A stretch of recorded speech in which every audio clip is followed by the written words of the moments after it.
I'll be in the den.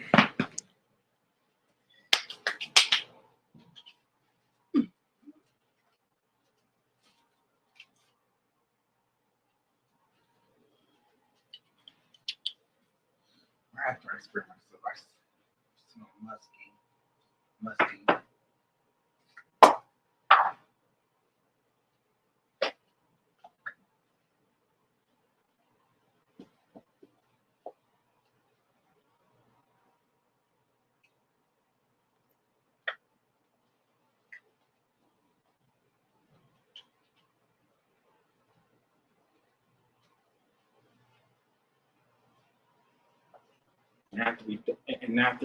And after this review, we're gonna do Billy Joel next, the legend, like his two albums and Oliver and Company. Well, the Oliver and Company soundtrack.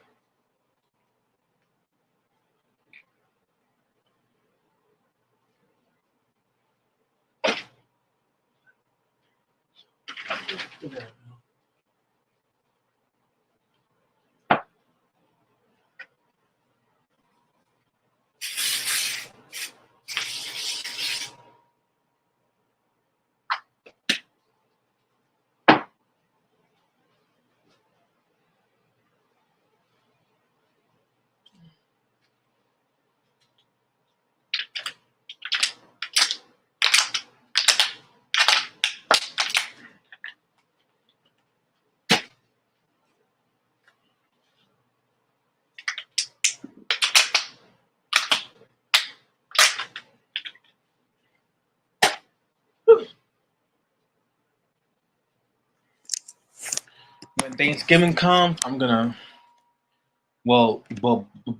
before Thanksgiving comes, I'm gonna clean my room up. I know there's like a lot of trash in the corners. Oh, shit. Hey, Noodle.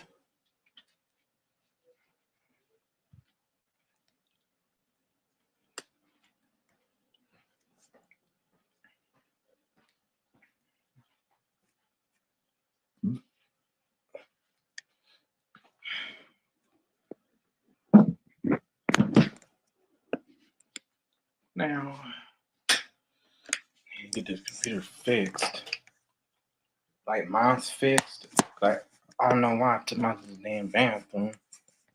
That's what about that. While I was at Ernest Street. I don't know if she still uses this shit.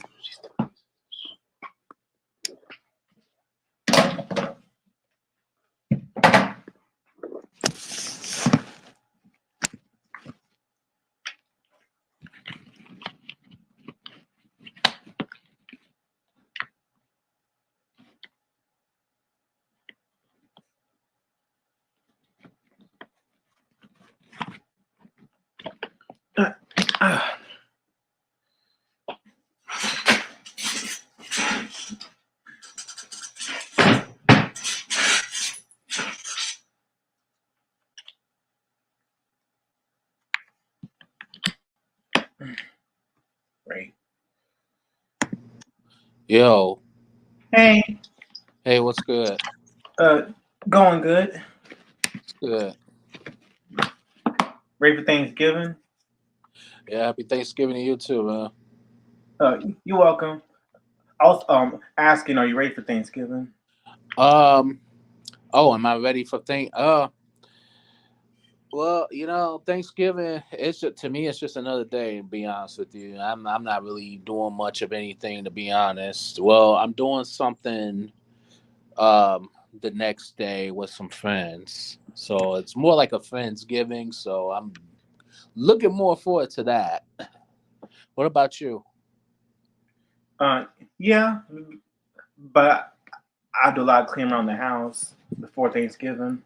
You have to do what? Yeah, cause I got company over. Oh, what happened? Huh? What did you say? I didn't hear you. I said I'm gonna clean my room up, Yeah. and because I'm expecting company over. Okay. Yeah. That's what's up. Come on. Gotta get out, Noodle. Wait till I'm done, okay? Me, I'll get there.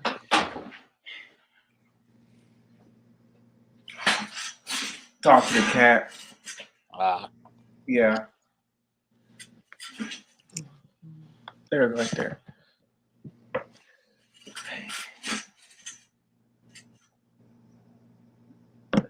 I still can't believe, I can't believe November is gonna be over.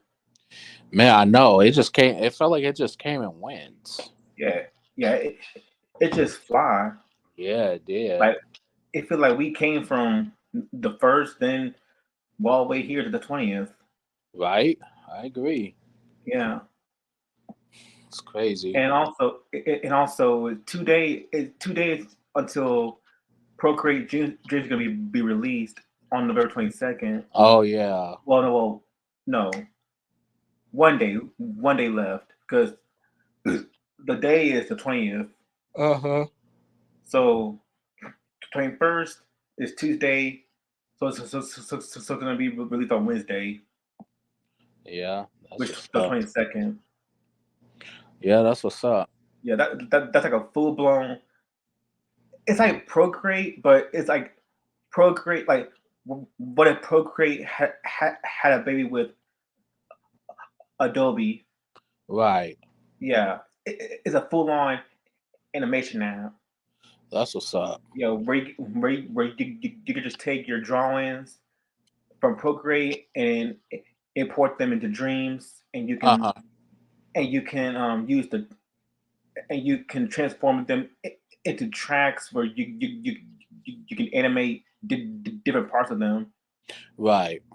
Yeah, and also they also have the perform button where it records every movement in your drawing. Right. Yeah. So this app can be it's very game like a lot of people say that it's very game changing Oh, really? for for everyone, like whether you're an animator or a hobbyist. Like for me, I'm more of a hobbyist. Right. Yeah, yeah. I'm a hobbyist at best, but I do love cartoons and animation. So that's why I want to use it for, to create fun animations with it. Uh-huh. Post them on YouTube. Right. Yeah. Yeah. Um, That's what's up.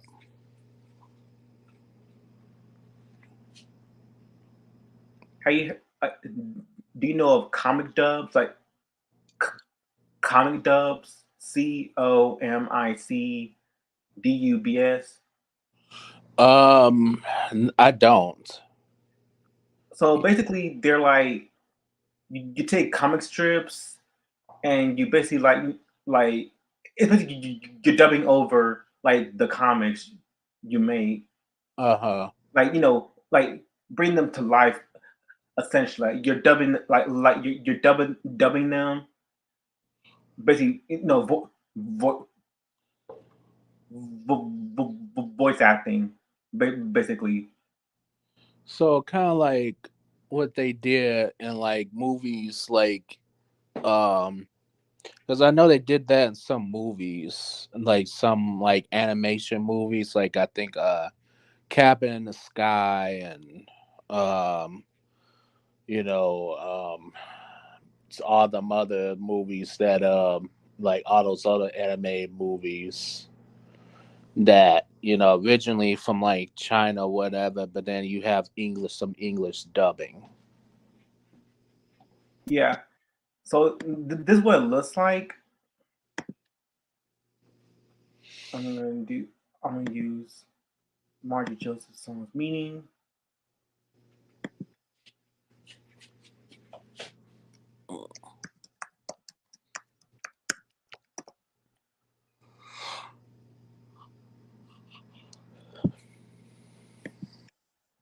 Like this is what they look like right here. Like that's comic dubs. Like you're just taking comic strips that you make, and you're just basically just dubbing over them. Okay. Yeah, like voice acting to make it to make it more lifelike. Right. Yeah, it's fun though. Cause I've seen I've seen many comic dubs on YouTube, and they're very cool. Right. Cause all you're doing is dubbing over them to make it more lifelike. Right. That's what's up. Yeah, because comics are cartoons too, comics, Right. but they're like printed cartoons. Hmm.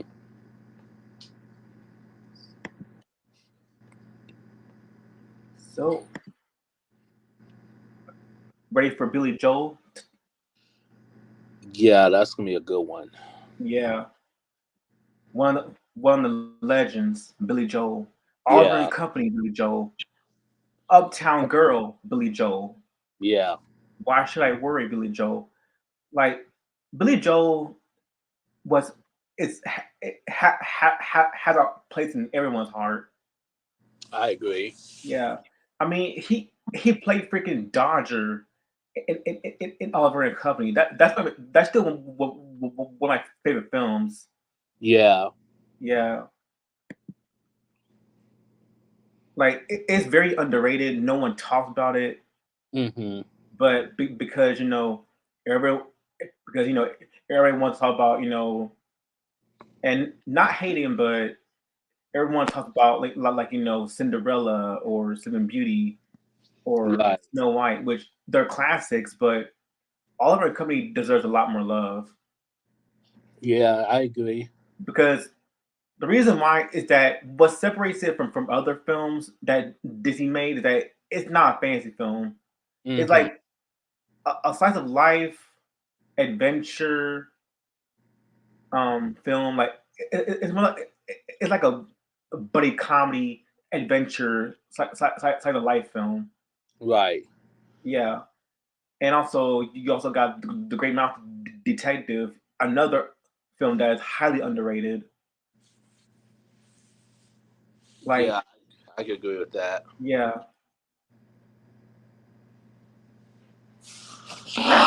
like they deserve more love. They deserve more love Right. because they're like yes okay yes the story may be simple, but isn't that the case for the earlier films that Disney made, like Snow White, which is basically like Snow White, Cinderella, Sleeping Beauty. Hmm. They just they rehash old fairy tales. All they did was just Disneyfy them Right. to make it more accessible to make it more accessible for a kid audience.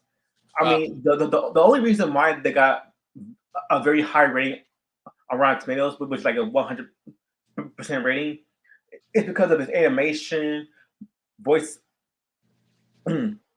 animation, the visuals, voice acting, and that's it. When it comes to the characters, though, they're just your typical fairy tale tropes. What it is right. like fun, like it's very fun. They're fun to watch, but when you dissect these films, what makes them what what garnered them a lot of acclaim is the animation, the soundtrack, the voice acting, and just the visuals. With the Yeah. characters and story, though, that like the characters and story, they're just thin. They're thin. Hmm. They're very thin. Like because they're just rehashing like those grim fairy tales, and they Disneyfy them to make it more simple for children. True. Yeah, but things have changed when you have films like The Black Cauldron or The Fox and the Hound, where Yeah. Disney started to create original stories. Like, not not original, but stories that have much more characterization. And like the Lion King and Aladdin, they started to have a lot more personality. Right. Yeah, the Fox and the Hound for me, to me, next to Black Culture, and to me that's one of the most darkest films that ever made because it's very it feels it feels very adult because the whole film is about how two animals, a fox and a cooper, became friends. But then, what? But when they grow older, they separate, and they become like sworn enemies or something. Mm-hmm. That's one of the most. I still feel to this day that that's one of the most underrated Disney films ever made. It's very underrated, very slept on. Right. Like that, Oliver and Company, Great Mouse Detective. Those are very underrated films that no one talks about. Like, and I have those films, Great Mouse Detective and Oliver and Company. I have Mm-hmm. those films. That's cool. Yeah, they should. You would think they would come out on 4K like eventually. I don't know if they did yet or not. Right. So Margie Joseph, Yep. with an R&B singer that can actually damn sing. Yeah. Like she can, like yeah, Margie Joseph. This is how this is real singing right here. Real singing, real emotions. Like T Pain, SZA, Drake, take notes because this is real singing right here. Right. Like computerizing your voice, whispering, and talking through your lyrics are not singing. Like they need to take notes. I agree. Yes. Like this is real, like 70s R&B, like R&B soul. Like, this is how you do real. This is actual singing, like emotions, depth, the layers, like the feeling. Yes. Yeah. Yep. Mark Joseph and Debbie Gibson. Oh yeah, I Yeah. agree. Same thing. Like if we like we would have people like Britney Spears or Christina Aguilera, Jessica Simpson, Mandy Moore, and all those other teen pop artists. And I'm including Justin Bieber, even though yeah, or Miley Cyrus, we would have people like it worked for them because they came way after people like Debbie Gibson, Tiffany, Martika, The Jets, New Edition.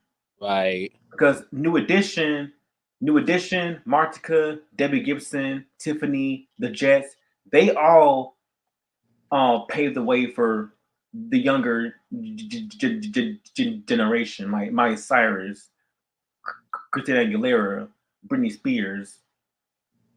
We it's like a food chain. Yeah. Yeah, it's like the old generation, like you got the older generation, like Michael Jackson, Janet Jackson, Diana Ross, and or Alicia Keys, and then they influenced other people like um, Jessie Ware, Sierra, Justin Timberlake, Mm-hmm. Alicia Cara, um, excuse me, her, Ella Mai, like every the other like the younger generation, like they influenced the young generation. Right. Yeah, either good or bad. Right. Yeah, because I know I know people dislike Justin Bieber, or not well, Justin Timberlake, but I do fuck with some of his songs though. Yeah. Yeah. Yeah, like I'm not a huge, super like an uber fan of him, but I do respect. I do love some of his songs. Not, but not like a huge uber duper goo goo fan of him. Right. No, Yeah, yeah. because he's just a pop like he's just like a very solid pop artist. He ain't no Michael Jackson. Let's be real. Yeah. No, not even close. Not even close. Because the king of pop that's been taken. Michael took that. Right. There's no queen of pop because why? Janet, and Madonna took it. Yeah. Yes, Justin is just a he just he's just a fun, solid pop artist. That's all I can give him. Right.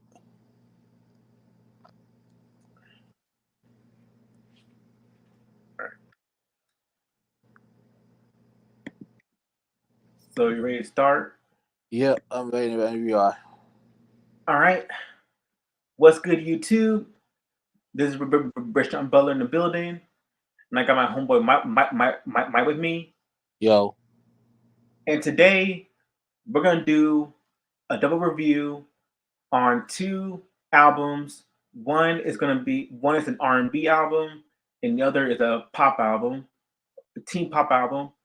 And the first album we're going to review first is the R&B soul 70s album "Feeling My Way" by Margie Joseph, and it came out in 1978.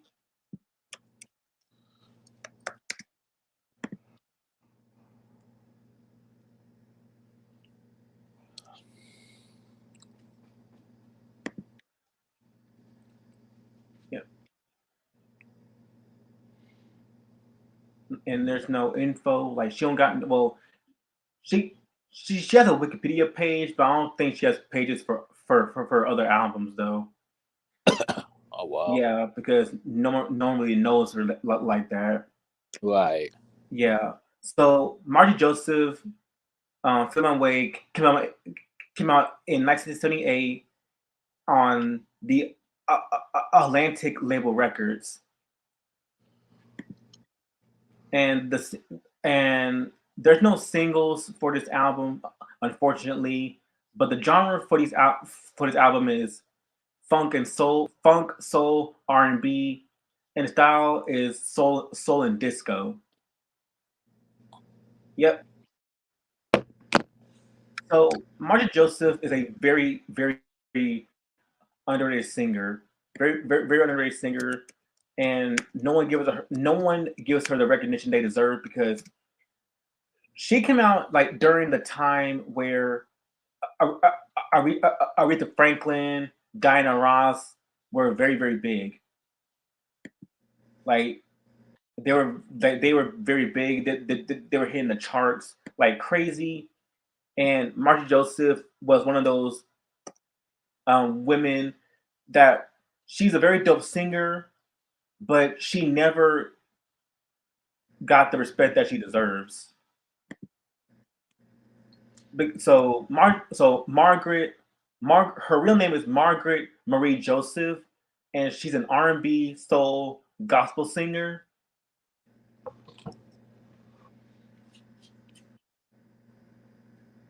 Oh, and for the record, I'm gonna be using my phone. Okay, use my phone because the computer appears a little Oh, slower.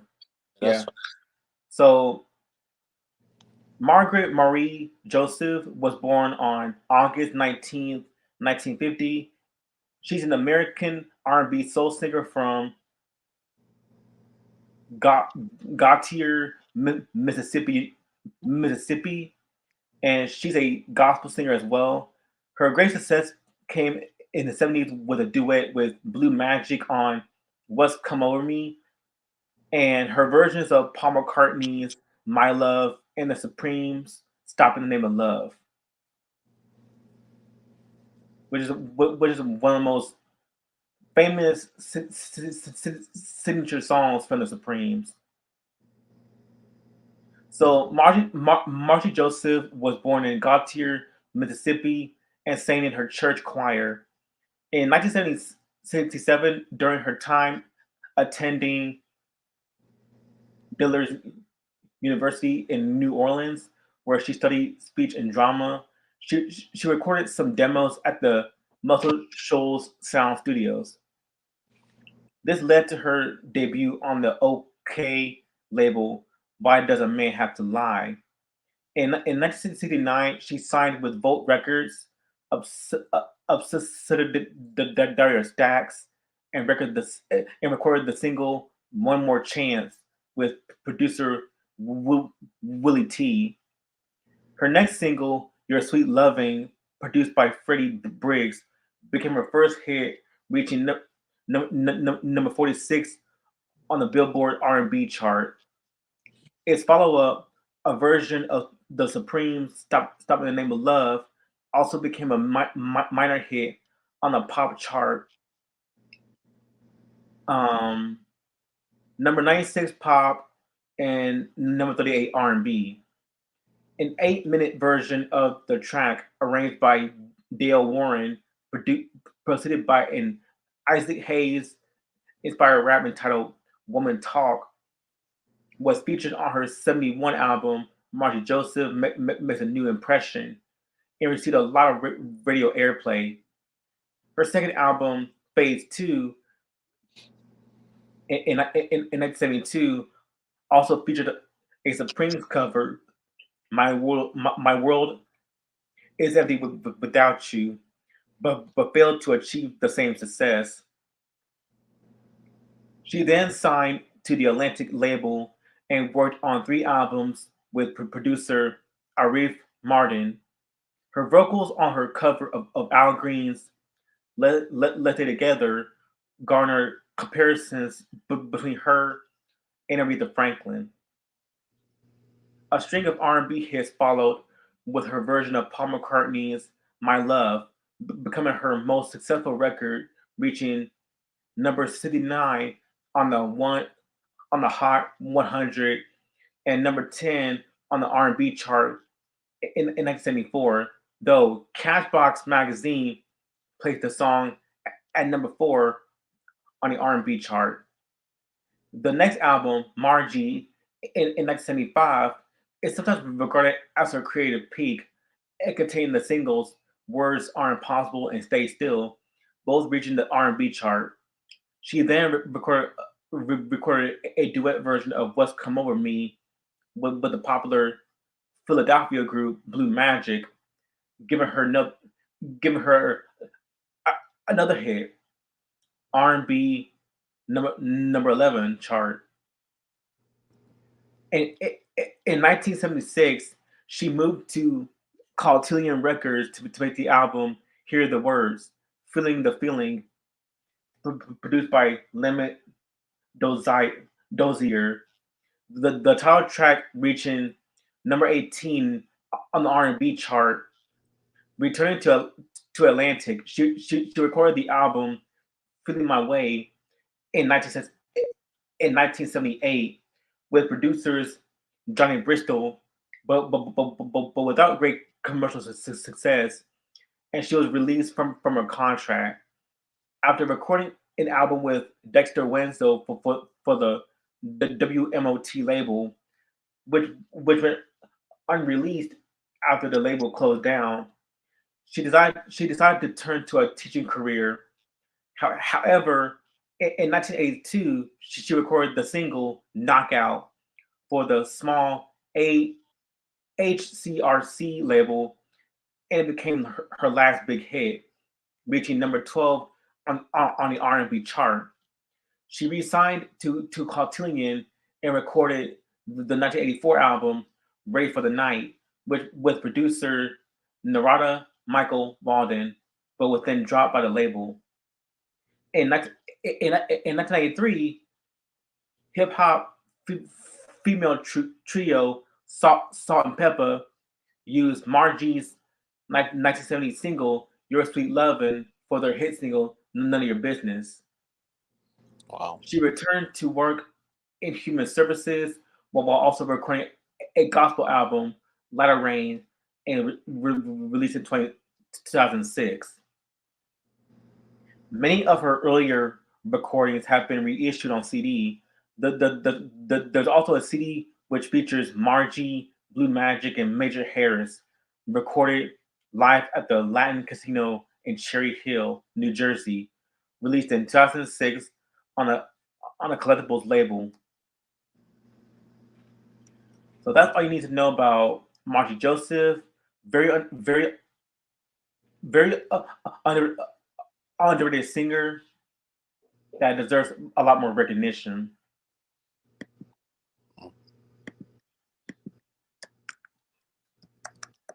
And here's the album coming right here.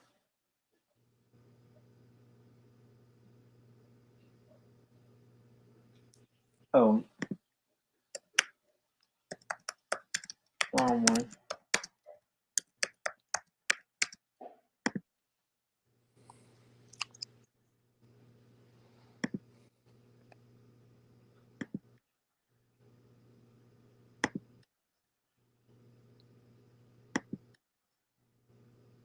Now that's another artist we should talk about, Al Green, Oh yes, yeah, that's a definite must. because he need because he surely does need his flowers. I agree. Yeah, I know of Al Green. Let's Stay Together. I know that song by heart. Yeah, I love some Al Green. Yeah. So this is the album cover right here. Like it just her like just look how gorgeous she looks. Like Yeah, that's what she, huh? I love that. I love that cover album. That's a Yeah, she nice looks very album. gorgeous. Yeah, Like I agree. yeah, she was very young, but she was young when she did this album, Right. like young. Yo, yeah, So she's like in her 50s, I believe. Yeah, 50s, I believe. yeah.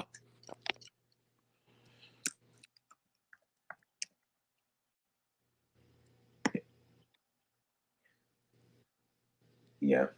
So she came out during like when during where Aretha Franklin, Anita Baker, and basically every like every well known female R&B singer were hitting the charts. Right. And Margie Joseph, she's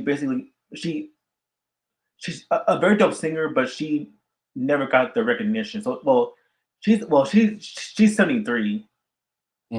Wow. So yeah, she came out low. So she came out during the 50s. So she's very low. So she's in her 70s. Mm-hmm. Her early 70s. So the album has 10 tracks. So not too long. Oh, not too long. Yep. So I'm gonna go through my phone, and the first track is "I Feel His Love Getting Stronger," and so this is a pretty good way to start the album, and it's pretty much talking about like so pretty much the whole song sets the scene for Margie's tender, needy vocals, and she sings "Call" in response with the backing vocals.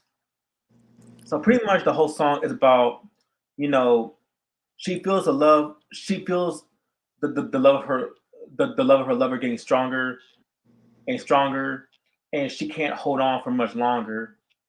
Like she feels like she felt like she's so in love she's so in love with him, and she just wants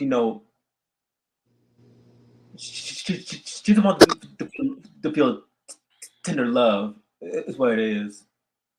Hmm. Yeah, so very good way to start the album. I love it. Yeah, this one's a great way to start the album. Has that kind of has that, and I think all his songs too. It's a mixture of R&B and like disco, and that's the one thing I love about it. And then when you said it came out in 1978, and that was back when disco Oh was, yeah, yeah. It does have that disco feel to it. Yeah, it that, does. yeah, that's Like when, very like disco R&B funk to it. yep, and that's when like disco was like topping the charts. You know what I mean? Like that was at that time. So that's that. You know, the whole album, in fact, like came at the very right time. Yep. So like at that point, anybody was listening to anything disco. So it's like, yeah, this is a good way to definitely start out the album. I love her singing. I've never heard of her before. You know, Yeah, me either. Like this is the very first time I heard her. yeah, and you know, once she started to sing, I'm like, oh wow, okay, she could sing. So you Yeah, know, this actually, she can actually sing. yeah, Like, but people want to listen to Drake and all that. yeah, Drake and SZA. Now, right, I love SZA. She's a dope artist, but SZA is not a great singer. right, Like she's not a great singer. Because right. when you hear her, because compare compare SZA to Margie Joseph. Like compare them. Who's a better singer? I would have to say You. Mike Joseph. That's not even a question. Oh well, Margie Joseph. Yeah, That's that's no brainer because right. Margie is a real singer. She belts when she sings. Oh, I agree. Whereas SZA, like SZA can sing, but the problem with her is that she mostly talks to her lyrics, Yeah, yeah. and it's hard to like her vocals don't match the beats. Right. I don't think I've listened to one SZA song. I don't think, but you know, I can already tell. The So, song I know for her, like the song uh, I love from her are Kill Bill, Snooze. She did a song with Doja Cat. right. That song I really love. Mm, Yeah, it's called "Kiss Me More." wow. Yeah, with Doja Cat and SZA. That's a very dope song right there. Very dope song. But other than that, I feel like people tend to overhype her. I mean, I know people love her, and I do fuck with some of her songs, but let's be realistic. Let's be realistic and take off and take off the hype lenses and just step back and it just examine that. Do you actually think SZA can sing? Like, do you think she sings, or do you think she talks through her lyrics? Because for me, it's the latter. Because she sounds good on some songs, but as a whole, she doesn't have the range of a R&B soul singer. Like, there's no like big range in her voice. Right. Yeah, it's like similar to Drake as well. Drake has no range. Oh God. Yeah, he has no range, and that's why I love Margie Joseph. And even though this is my first, and even though this is my very first time listening to her, she can actually sing. I strongly agree. Her, Patti LaBelle, Whitney Houston, Aretha Franklin. Fuzz Hyman, Gladys Knight, like they can actually sing. Yeah, They or Shantae Moore, like they can actually sing. They give right. you goosebumps. Yeah, Like they give you goosebumps because of how booming their singing is. yeah, So again, so this is a very great way to start the track. And track number 2 is "Come On Back to Me, Lover." Now this is also a very dope song as well, where pretty much it's a soulful ballad, like a soulful ballad. It's very emotional. So it's pretty self-explanatory. Where she's talking about come on back to me, lover, like all that stuff. That's self-explanatory. Like come on back to me, lover. You won't be denied. So it's all it touches on things like loneliness, drama, and the need for love is what it is. So the whole theme of this album is love, and and track 2 talks about love, like the tender feeling of love.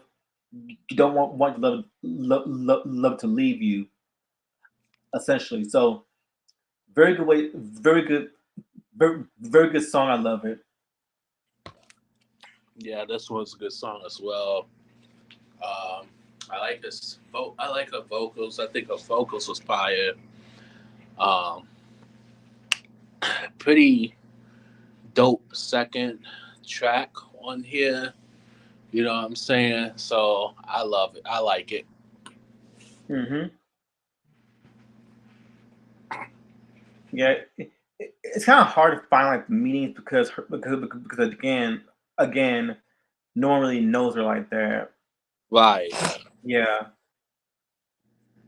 but so but that's what the song is about. Like it's all about tender love, and you don't want your love to leave you, essentially.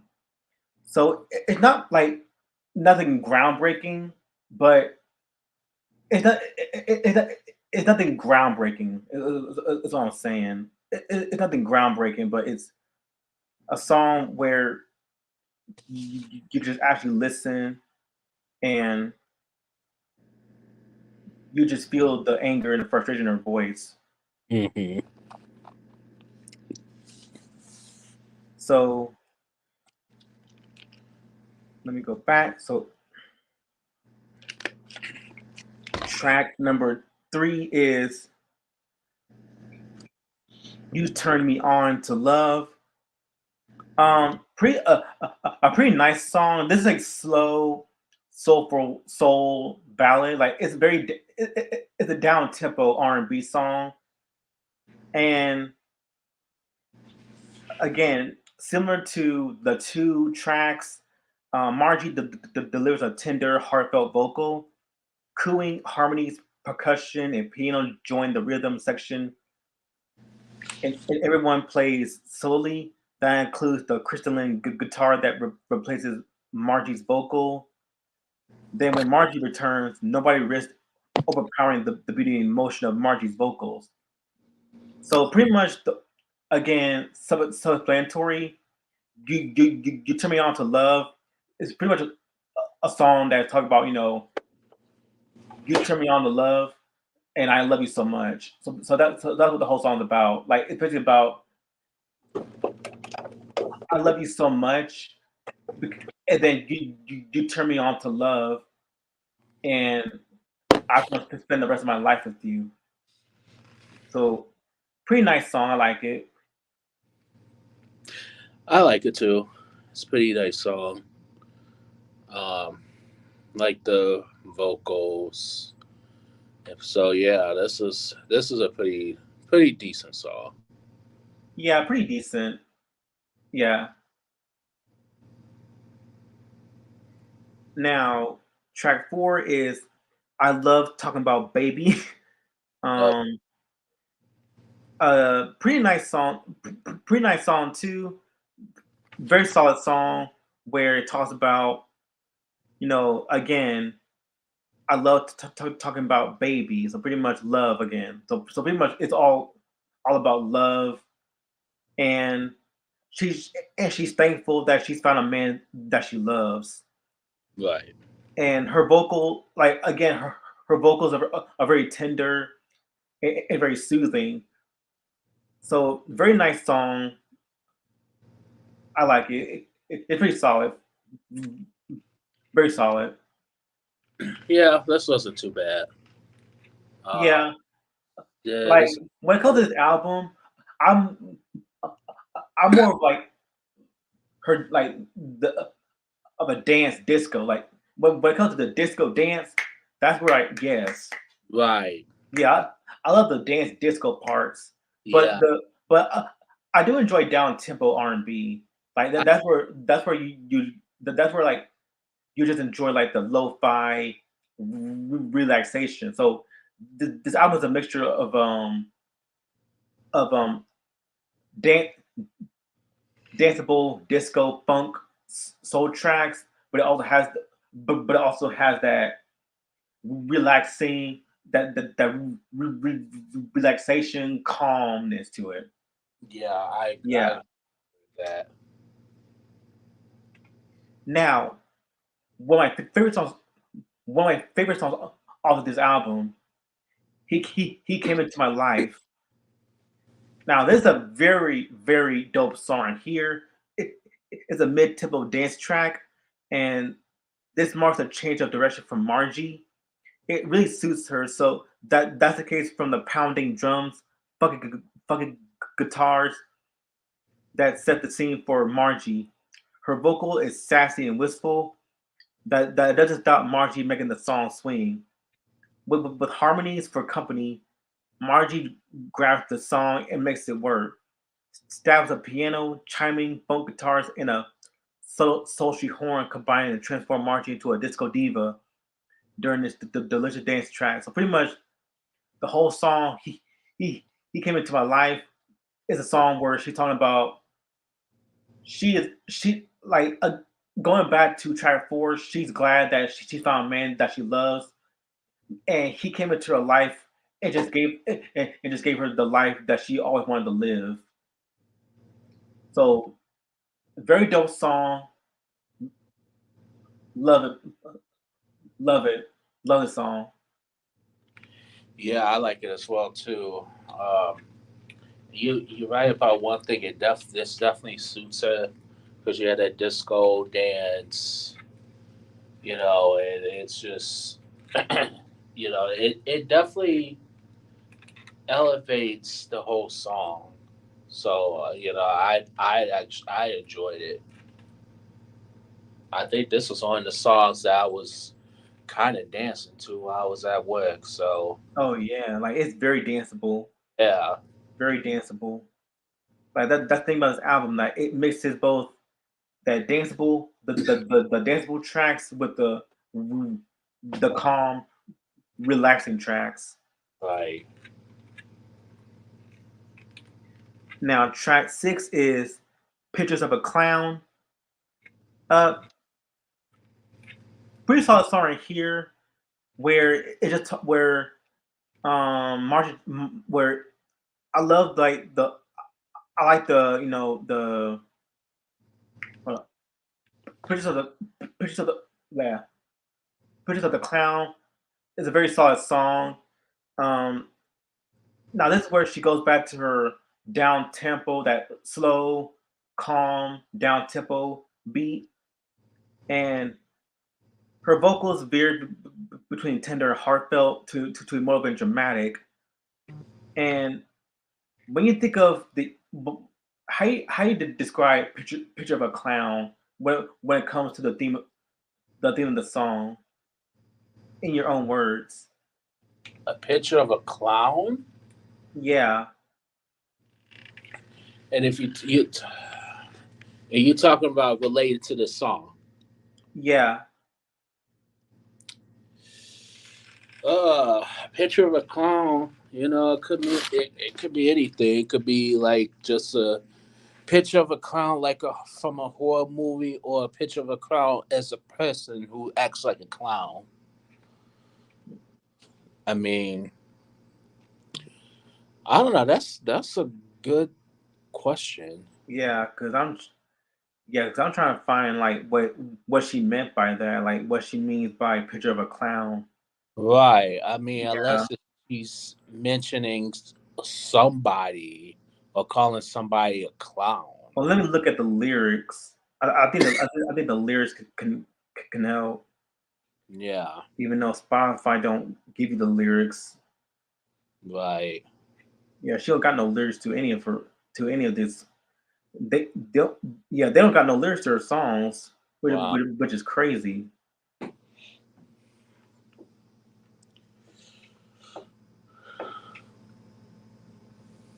That's weird. Yeah, I know it's crazy that she don't got no.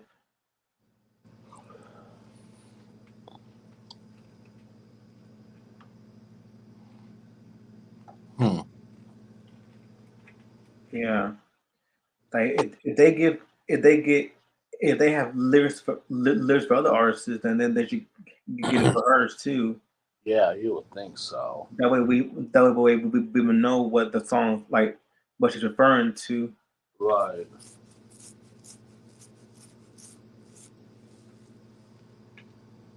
But I'll just say this: like it's a solid song. Like I love like the slow down tempo. You know, the slow down tempo um beat to it. Yeah. So it's a very it's a decent song. I Yeah. like it. Yeah, Yeah. it's decent. Yeah. This one. Yeah. This one was decent. You know, I didn't know what this don't know what it means, Yeah. but that's just it's kind of a mystery. But I mean, um, yeah, this was a pretty decent song. All right. Now track three is no, I'm not track three. Track seven is how will I know? Now this one, now this was a now this one is a return to form from Margie. Now it's another ballad song. No, and no is not and no is not a cover of Whitney Houston's song "How I Know." Let's keep it real. This is not a cover song of Whitney Houston's song. This the, this is Margie's "How I Know," not Whitney's. Not Whitney's. The, so these are two different songs, Hmm. despite the same title, but the song sounds different.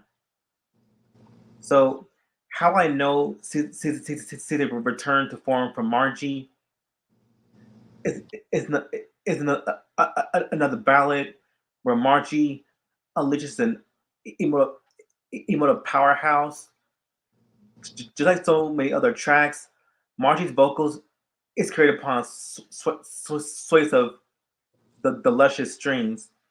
Meanwhile, the piano, percussion,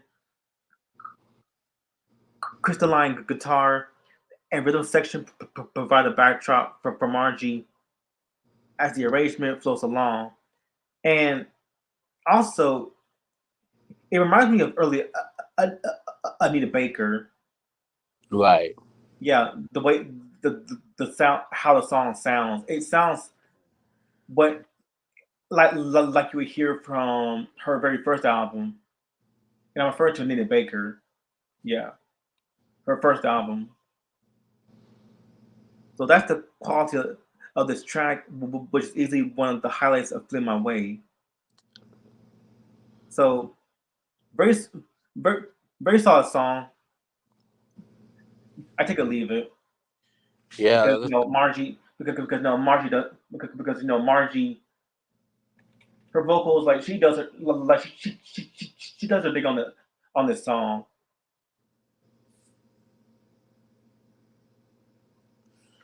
Yeah. Um. This one, it does have Anita Baker vibes to it. This was a pretty good song. Yeah, it's one of those take it or leave it type of songs. So if you like it, you like it. You don't like it, you don't like it. Yeah, So Yeah, it's one of those songs.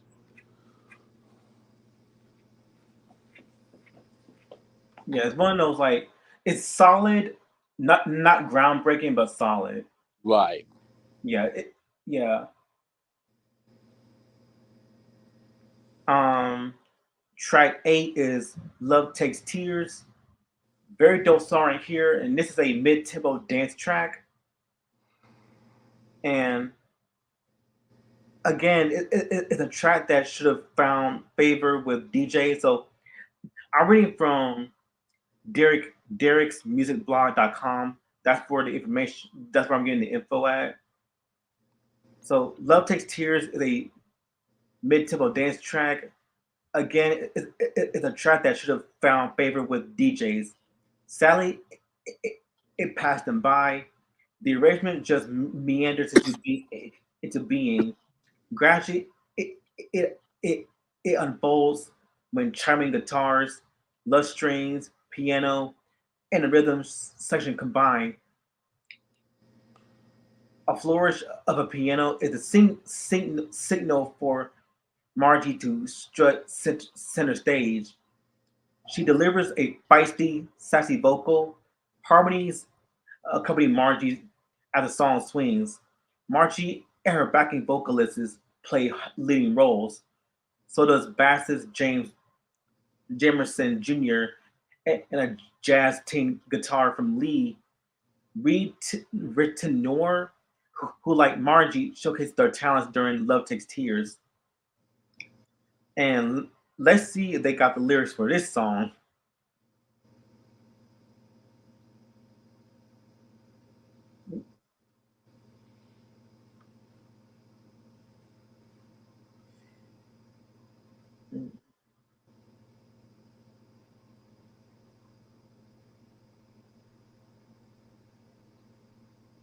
No, they don't got the.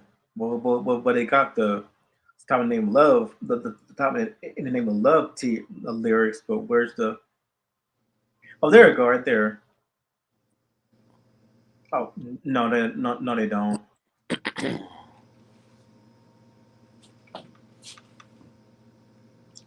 Yeah, they don't. But this is a very, but this is a very dope song, very dope dance song. I love it. So pretty much it's talk about love takes tears. Like what I know from the song is that she's talking about love takes tears and love takes tears. My fear is that you have the nerve to cry. You have the nerve to cry. Love takes tears. Love takes tears. Well, love takes tears. My fear is that you have the nerve to cry.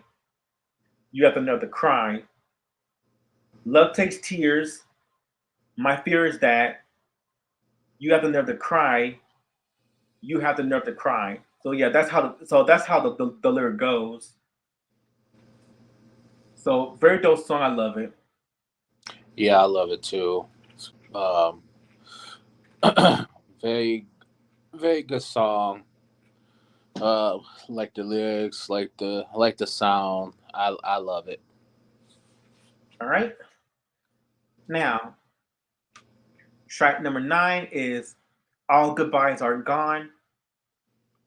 Very good track right here, where it goes back to the down tempo, and Margie delivers another ballad, and the whole song is about all goodbyes aren't gone. So basically, what she's referring to is that even though we may depart, and even though we say goodbye, that doesn't mean we're gone forever, because we can always come back and visit each other, and it just returns safe and sound with no worries whatsoever. So that's what I got from this song. It's all about how one should not like one should not like one should not feel like, even though one person say goodbye, that doesn't mean they're gone forever and for forever forever and ever and ever, because they'll always come back, and they'll return to you, and y'all could, and that love would never die. The love would never die. Now, when it comes to death, that's different. That's different. Like when it comes to death, that's different because you can't bring no one back to life, Right. and that's why that episode Sesame Street where everybody tried, where everybody did discuss death with Big Bird. Yeah. Yeah, yeah. One of the saddest moments in all of in in all the in all Sesame Street. So yeah, that's what the whole song's about. It's about like we say goodbye, but always return back. So very good song. I love it. Yeah, I love it too. Very, very good song. Um, it's it's pretty much meaningful, basically. You know, when you hear like, especially when you hear the lyrics. Um, yeah, you know her. This is her like one of her best songs. Hmm. Yep. And that's the thing. Like when it comes to when it comes to friendships, or if you're spending time with your loved ones, or your best friends, when the date is over, they'll say goodbye, and you'll say goodbye, and yes, you feel sad because you think that you'll never see them again, but that's not always the case, because they'll always return to you, and you will still hang out with them. Right. Like you still call them, message them, and just go out and spend time with them. I know because like because we're still living in the pandemic. Mhm.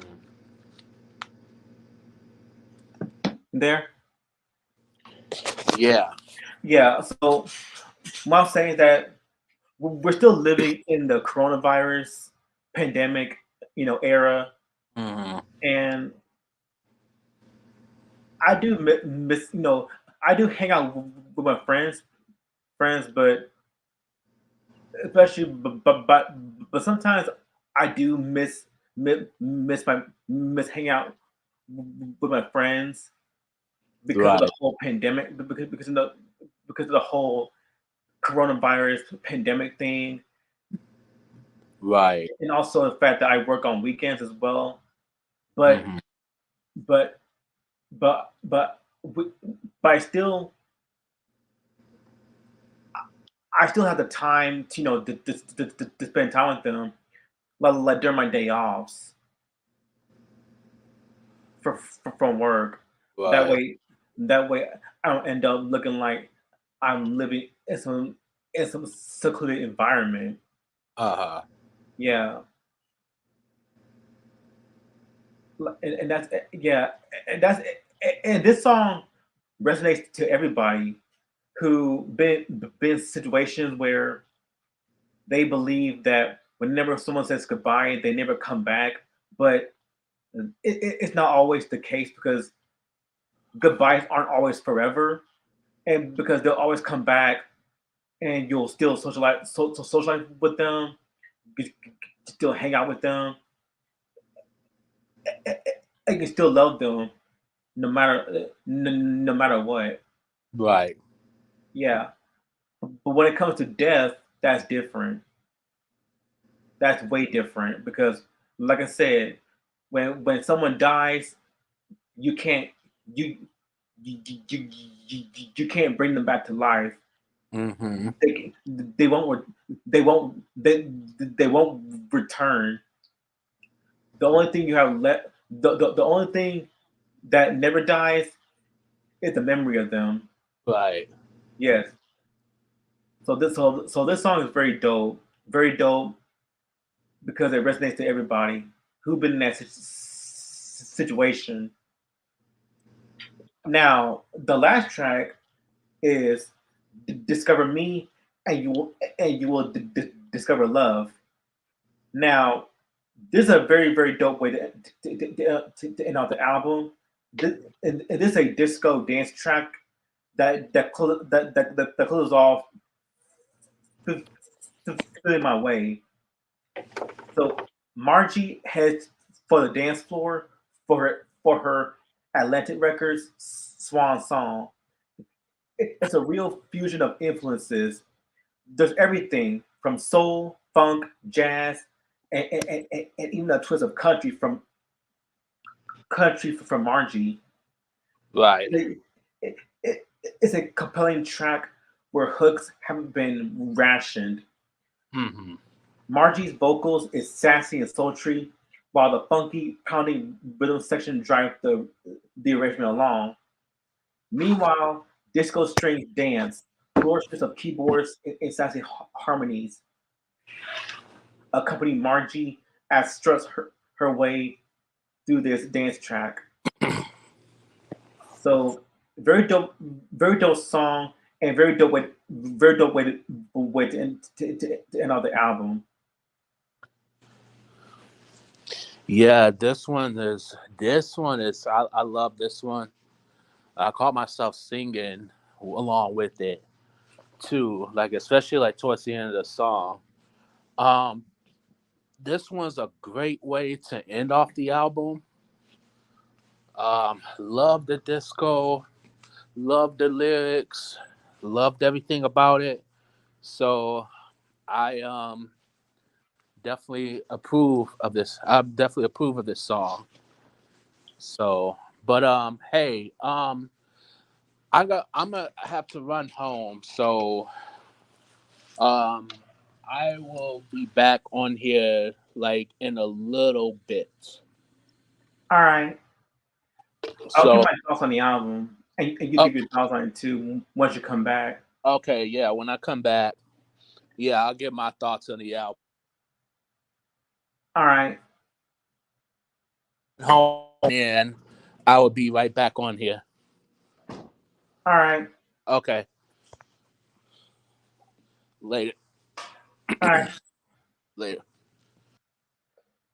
So, so overall, this excuse me. So overall, this is a very cool, a very good album by Margie Joseph, and it's no exaggeration to describe "Feeling My Way." It's one of the hidden gems in excuse me, in Margie Joseph's discography. It's an album that stood the test of time and features a, a captivating combination of ballads, and dance tracks.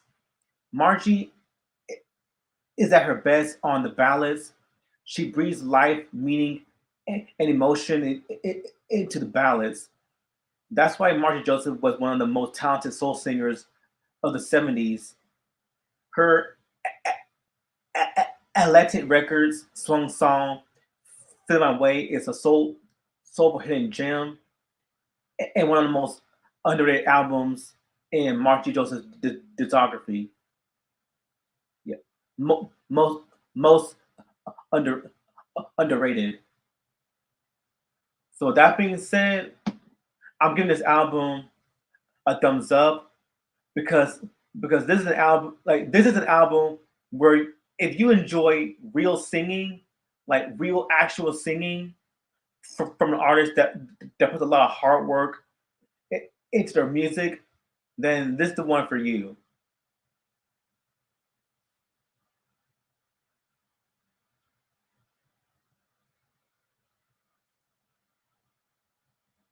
Yep, a thumbs up.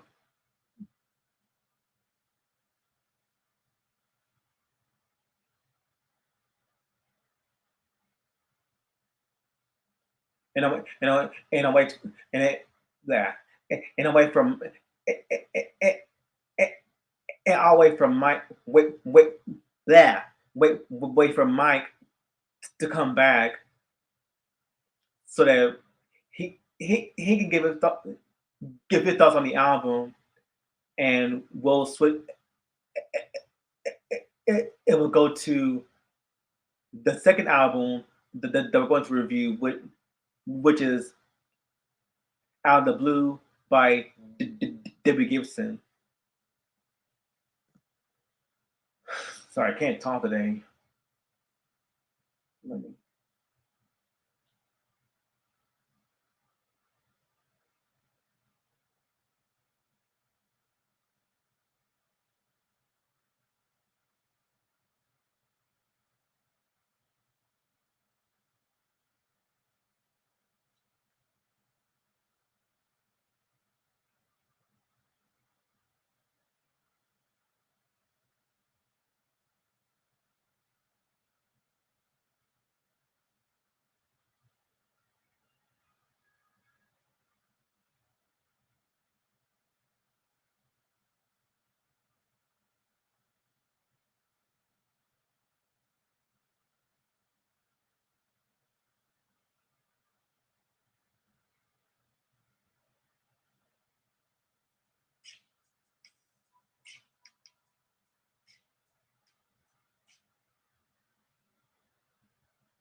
Yeah, I can't find the meaning to any of these songs.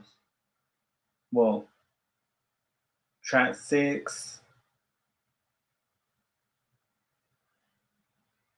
Picture of a Clown. So pretty much, I think she's talking about like like a fool or something, like a fool. When someone makes a fool of himself,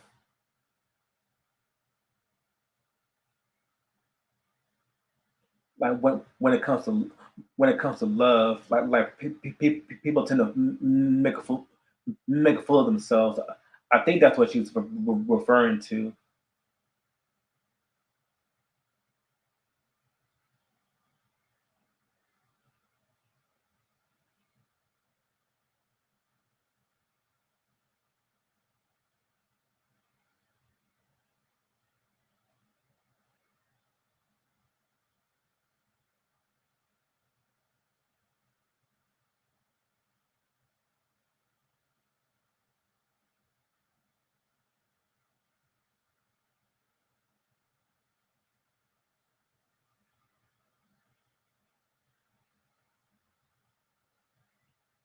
Let me hear the lyrics again.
Okay, okay, okay, okay. I see what I see what she's talking about.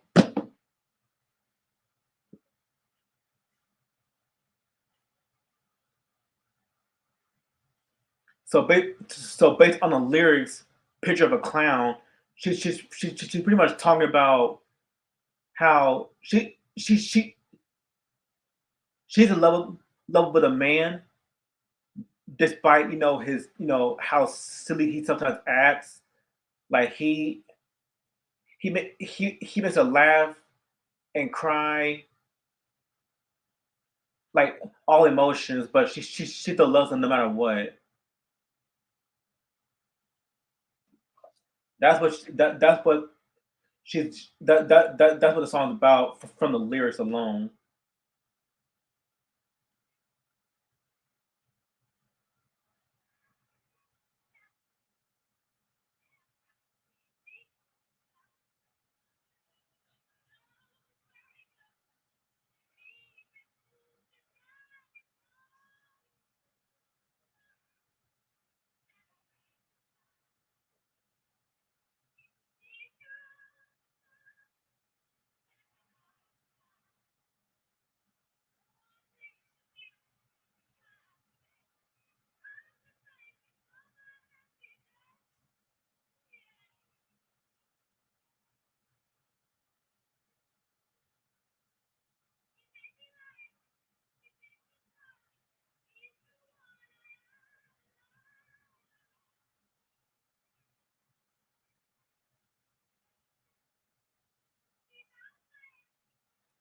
So that's what she meant. She meant that's what she meant. I had to go back and listen to it.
That's what she meant. That's what she meant.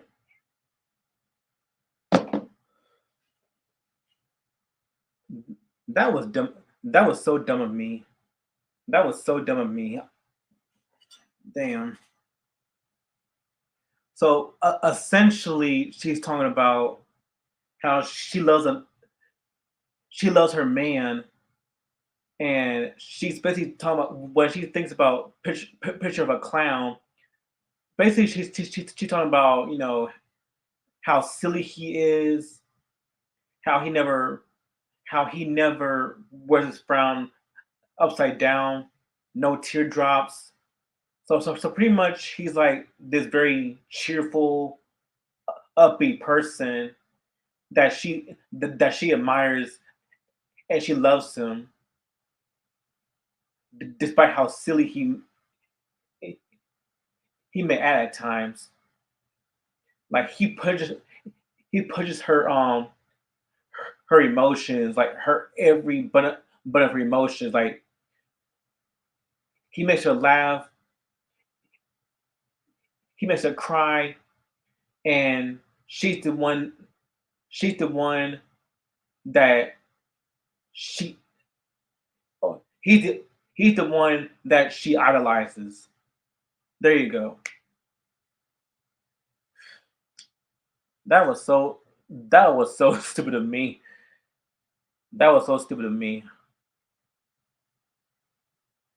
But because I had to go back and hear the song.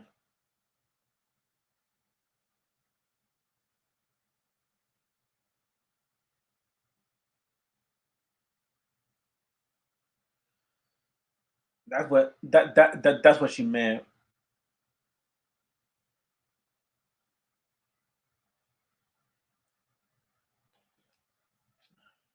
Look at some videos right quick.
So I had to tell Mike that. Tell Mike that. So I'm gonna tell him.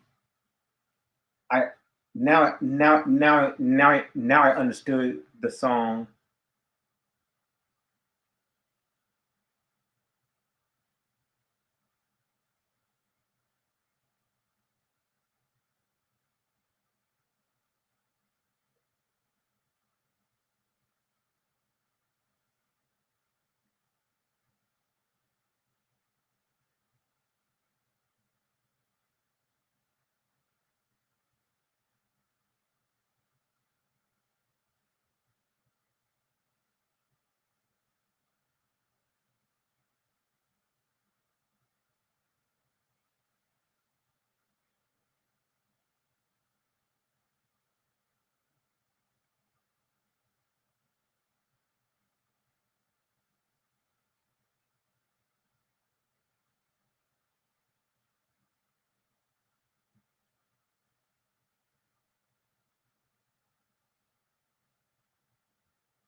There we go. So I text now. Now I understood the song "Picture of a Clown" by Margie Joseph.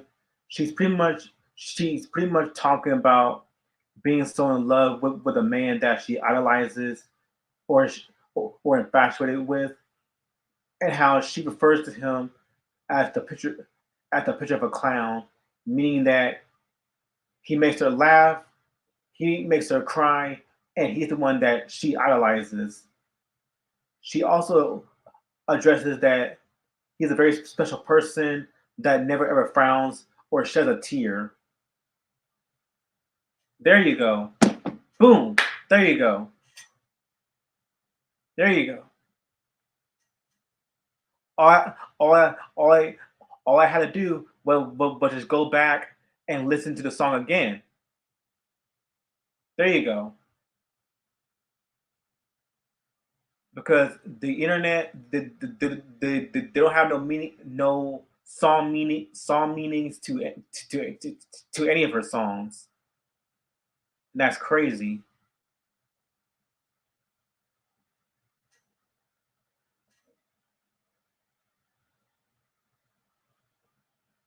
Shows you that the internet is not always your best friend.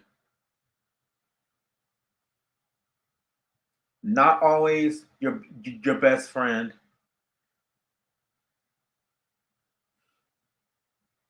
and that's the truth. The internet is not always your best friend.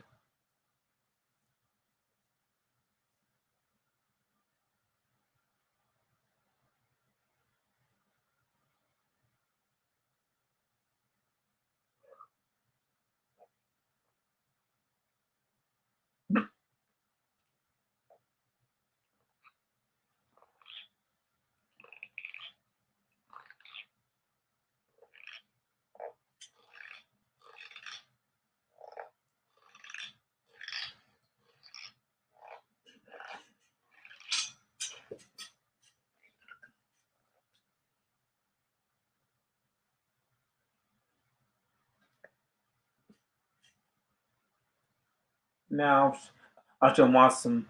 I should watch some videos until I wait for mine to come.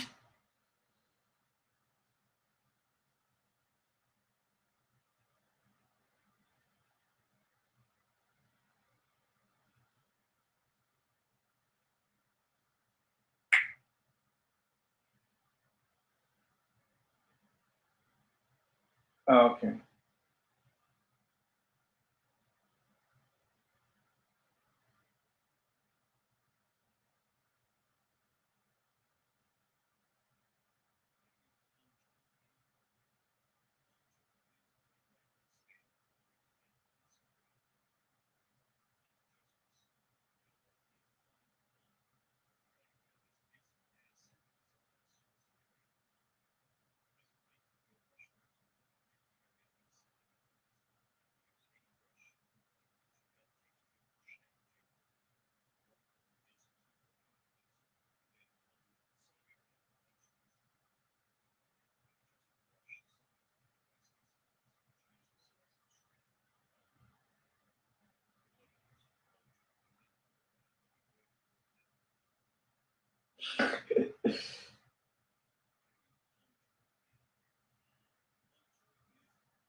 Yo, Yo, no, I'm back.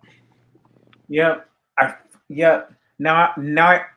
I I understood the song. Did you? Yeah, I had to go back and listen to the song. Mm-hmm. So pretty much, so a picture of a clown is a very solid song where she talks about being being so in love with a man that she idolizes, or and infatuated with, and how Mhm. she refers to him as the picture of a clown, meaning that he makes her laugh, he makes her cry, and he's the one that she idolizes. She also addresses that he's a very special person, a very special person that never ever frowns or Mhm. sheds a tear. Okay. So yeah, that's what she's referring to. I had to go back and listen to the song. That makes sense. Yeah, just so, just show you that the internet is not always your best friend when it comes to stuff like this. Mhm. Not always your best friend, but like people really need to to upload like meanings to every song that way we'll know what they're talking about. Right.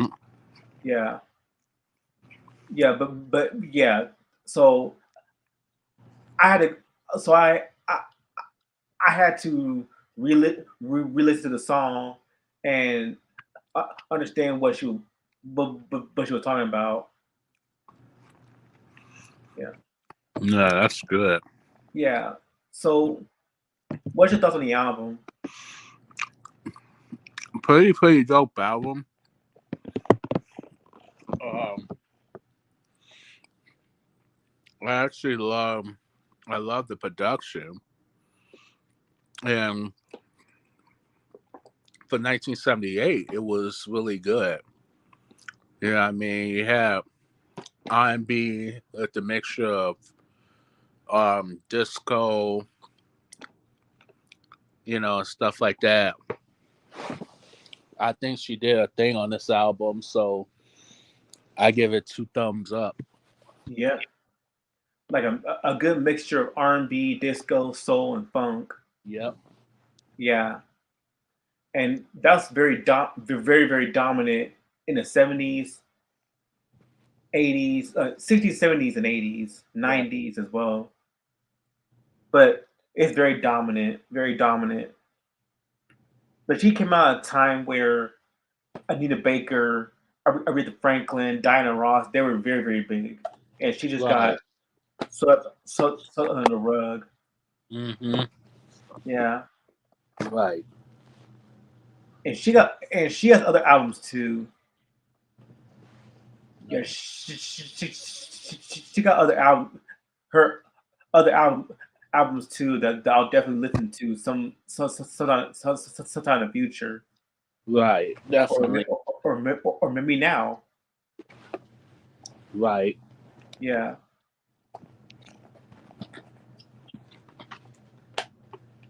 So then so now we're done with Margie Joseph. Then we're gonna go to teen pop star, 80s teen 80s teen queen Debbie Gibson with Mm. her very first album, Out of the Blue. And I'm using the phone for this one because yeah, the career takes time. The reason why because a lot of tabs. So Debbie Gibson's first album, Out of the Blue, came out in August 18, 1987 by Atlantic Records. The genre is dance pop, bubblegum pop, teen pop, and pop rock with elements of freestyle. The producers are Fred Czar, Debbie Gibson, John Morales, Sergio Munzibai, and Louis A. Martinez. The singles out the singles of this album are Only in My Dreams, Shake Your Love, Red Hot, Out of the Blue, Foolish Beat, and Staying Together. So we already talked about how we got into Debbie Gibson, but for a little recap, she's a teen pop artist from the that was born in 1970, and she's a pop rock freestyle singer, and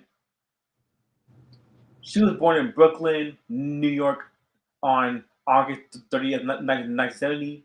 She's the third child of Diane Nee Putzi and Joseph Gibson's four daughters. Her father, who enjoyed singing, was originally named Joseph Schultz. And no, he's not related to Charles M. Schultz, if you know what I mean. Mm-hmm. And was abandoned by his mom as a boy. His biological mother married a man with the surname Gibson before putting Joseph into an orphanage. Gibson grew up in suburban Merrick, New York on Long Island. She described herself as of Italian, Sicilian, and part German, and possibly some Russian descent. She studied piano under American pianist Morton Estrin. Gibson is a graduate of Sanford H. Cohan High School. Oh wow. Yep. So that's a very small recap of who she is, and like very cool, very talented teen pop star. And like I said, again, she's popular in the '80s, but as time went on, she became very underrated. And this time, but this, and we already gave her flowers for her second album, and so we're giving her more flowers for her first album, which is Out of the Blue, and the album cover look like this.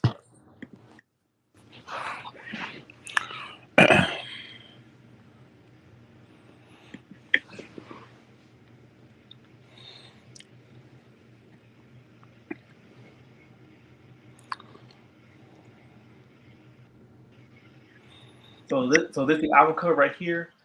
Very dope album cover. It's pretty simple.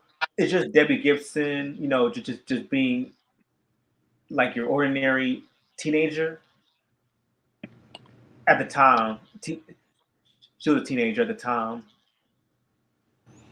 Like very happy, just very happy-go-lucky, very playful, very lighthearted, which sets the mood for the whole album.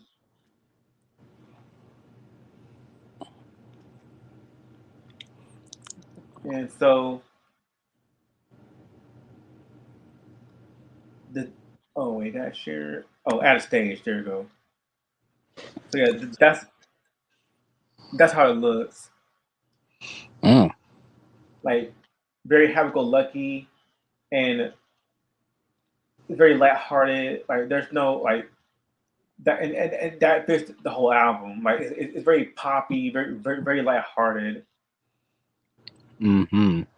and similar to Margie's album, this one has 10 tracks, and like I said, very short and sweet. So, and let's start with her title track, "Out of the Blue." Very dope way to start the album.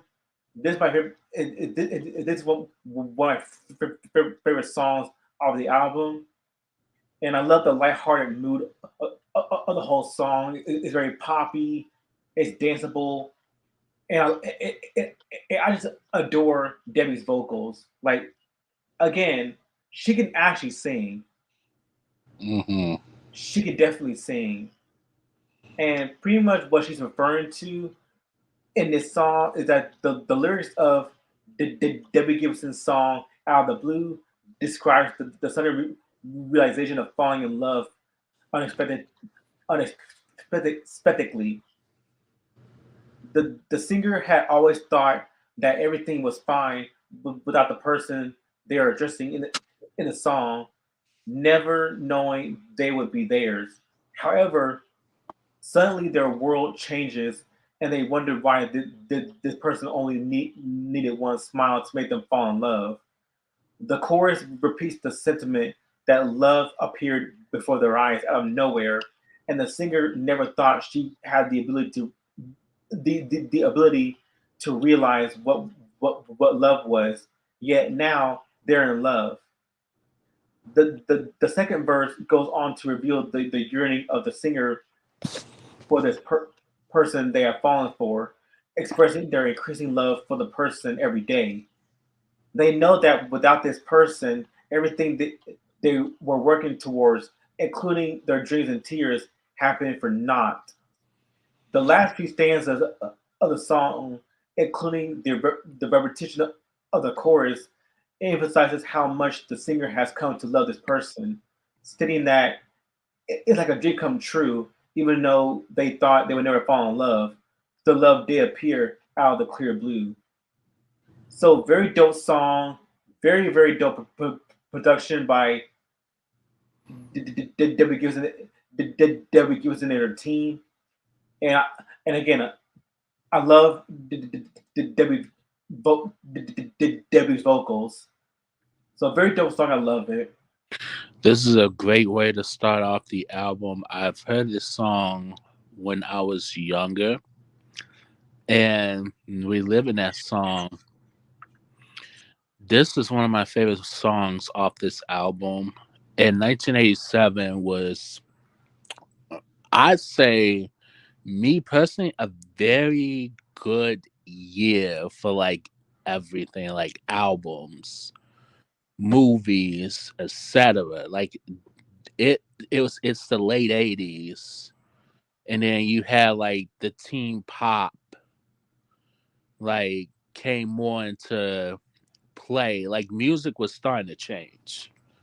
Yeah, You know the what I'm saying? Jet, the Yeah. Jet. Yep. We should And do we should do another Jet album review too. yeah, I'm down for Yeah, that. Magic, because they had the singles "Cross My Broken Heart" Yeah. and "Make It Real." Yep. Yeah, But yeah, this is a very good song. I love it. I love the lyrics. I love how the way she sung this song. She definitely did her thing on this track here. yeah, and and she's still gorgeous too, Oh yeah. even at 53. Yeah. Yeah. Yeah. Very gorgeous. I agree. Now, track two is "Staying Together." Very dope song right here, where it talks where it's just where it refers to the declaration of love and a plea to her partner to stay with her. The singer admits that they have gone over the same issues 100 times, but explains to her partner that she doesn't care what he thinks. She's going to make him stay with her. She tells him that she loves him and that they are meant to be together. She promises to fight for for their relationship and hopes that he will stay with her. She then goes on to tell the listener that if they leave, her heart will be left broken and cold, and she Hmm. begs them to stay. The chorus of the song is about not wanting to say goodbye and the feelings of love that the singer has for her partner. She tells him that if he goes, her heart will leave with him, and she she doesn't want to be left alone. She pleads with him not to leave. No, well, yeah, please, and to stay with her, declaring that they both know they're meant to be together. Towards the end of the song, the singer's plea becomes even more desperate, and she begs her partner not to stay, not to say goodbye, telling him that the love they share is right in front of them, and that they should stay together. So this is a very dope song by Debbie Gibson, and again, I love the production behind it. I think the production is very like it's a very fast paced song. Like it's very fast tempo because the genre is high NRG, which is why it, it got that fast pace to it, very fast pace, and I love the production by Czar and Debbie Gibson. So very dope song. I love it. Yeah, this is another good one. Um, yeah, she definitely did a thing on there.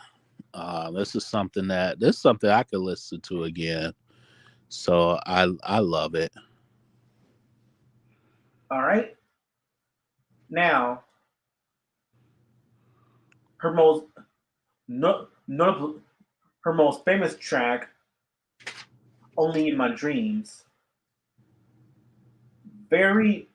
This is my this is by far my favorite song on the album, and I love and the song "Only in My Dreams" was released in 1986, and it quickly became a hit, reaching the top five on the U.S. Billboard Hot 100 chart. The song is a classic 80s pop ballad that tells the story of a woman who regrets letting go of a past lover. In the first verse, she reminisces about her secret conversations with her ex and how much she misses him. She realizes that she's up to no good and wants to start over again. She can't remember when she last felt good, and she knows that her happiness is only found in her dreams. In the chorus, she repeats the line, "Only in my dreams," which underscores the fact that her love for the person is no longer tangible, but exists Mhm. only in her dreams. In the second verse, she laments that she didn't see how much she missed her ex until it was too late. Her world comes tumbling down, and she acknowledges that the road ahead is bent. She wishes she could hold him once more and forget how it feels to be free. Alas, her love is only a figment of her imagination. So this is a very tight song, very dope song, and love the production by Czar. Yeah, yeah, Fred Czar. He did an amazing job um, producing this song. So very great song, very dope single. Love it.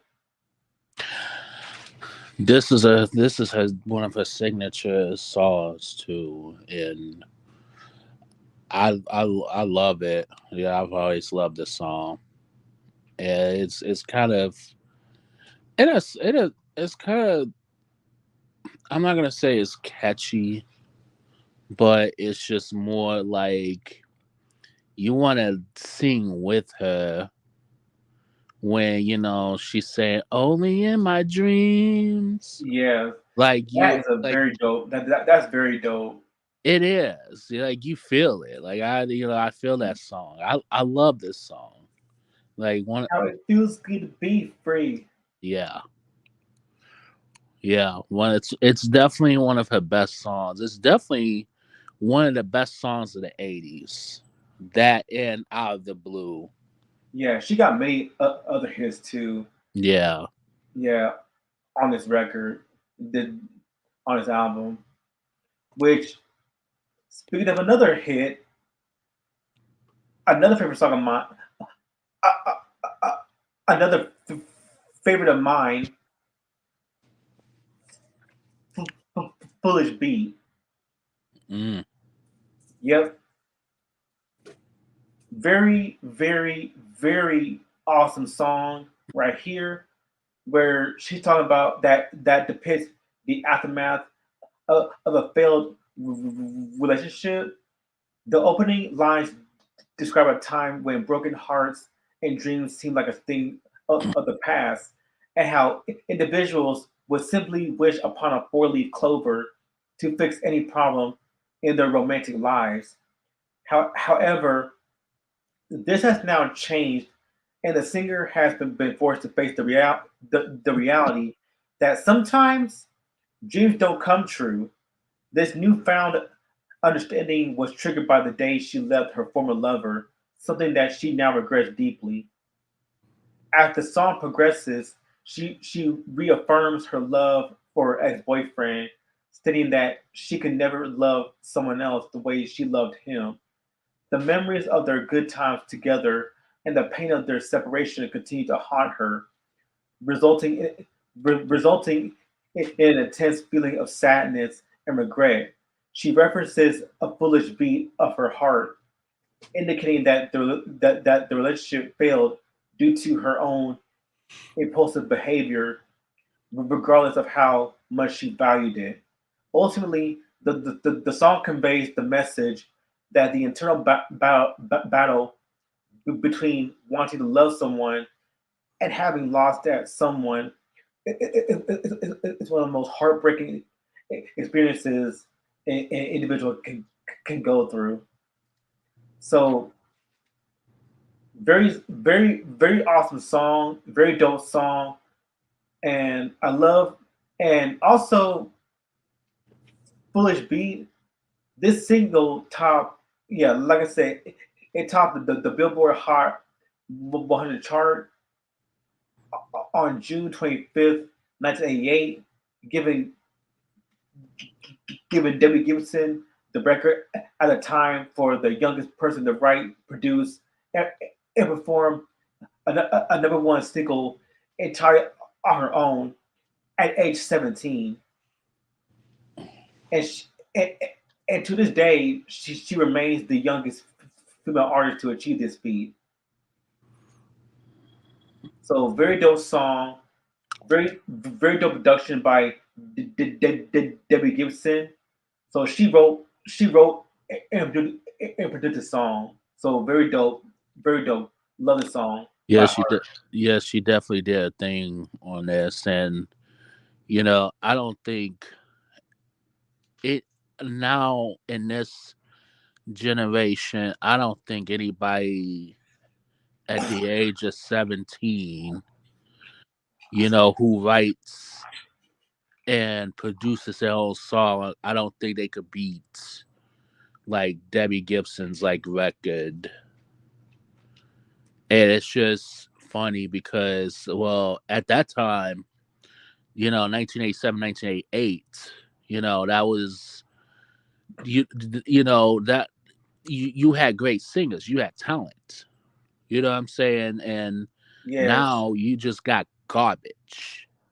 And it's Drake. just, Cough yeah, cough oh yeah, Drake.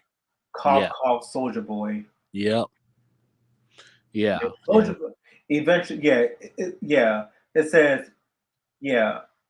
After it says entirely on her own at age 17, eventually broken by Soldier Boy by matter of months. Fuck that guy. yeah. So the fact that she wrote and produced her own songs at the age of 17, that tells you something. That means she was dedicated. And that's what you don't see anymore, with these artists. So as far as this song goes, I really love the song. This is another dope track. Yeah, very dope. Soldier, do you like Soldier Boy or no? Uh, n- I don't really listen to him like that. Yeah, yeah, he's well known for that Soldier Boy song. Soldier Boy and Never Me. Like he was all over the place at the time back in the day. Right. It's not even funny. Oh yeah. Yeah, but yeah. I never listened to his albums. Well, aside from his, I think because I do remember that when I, when my, blah, when my aunt was living, my aunt, Yeah. yeah, she had. I think she had a CD of of his first album. Mhm. Yeah, it had the songs. It was a soldierboytellem.com. It had like that Soldier Boy, Sidekick, Snap and Roll. let me get him, Dunk, like yeah, yeah. Yeah. When she was living, Mm-hmm. yeah, and she was also she also liked Bone Thugs and Harmony too. Oh, Yeah, so oh wow. rest in peace, rest in peace to her. Like rest in peace to my aunt Tasha. To my aunt Tasha died too soon.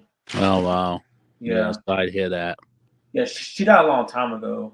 Right. Yeah, that was when I was still a kid.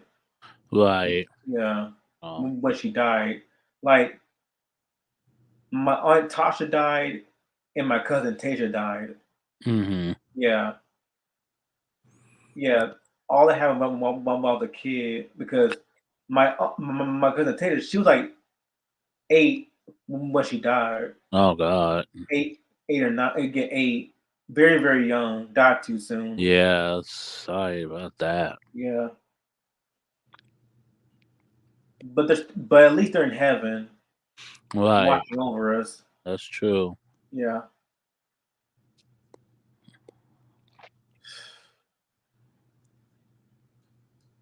yeah. So yeah, Soldier Boy. He's not a legend. Oh, God. He's only a legend because of that one song. But Yeah. yeah, he ain't no legend. He's only a legend because of that one song. Let's be Just real. just that one song. Yeah, create that Soldier Boy. I mean, That's the only reason why he's a legend because of that song. It's very popular. yeah, it's catchy. Don't get me wrong, but Yeah, it's just give me Toy Soldiers instead. oh yeah, toy Give me Toy soldiers. Soldiers, I not agree. not Eminem's Toy Soldiers. I mean, I love Toy Monica's toy soldier. Martica's Toy Soldiers. That I think that's one of her best. That right there, I could listen to that song every day, even even if I even if I leave this world. I can Like still Toy Soldiers yeah. by Martica. Um, he came into my life by Margie Joseph. Mm-hmm. Tell It to My Heart by Taylor Dane. Yeah. Like or a little or Claire by Gabriel Sullivan. Mm-hmm. Give me those singers, those songs all over. Those songs shit all over Soldier Boy song. I agree. Yeah. All right. So track number 5 is Red Hot. Mm. Another dope song right here where she's basically talking about she described the intense passion and desire that someone feels for their lover. The fire and heat imagery is used throughout the song to convey the intensity of the desire.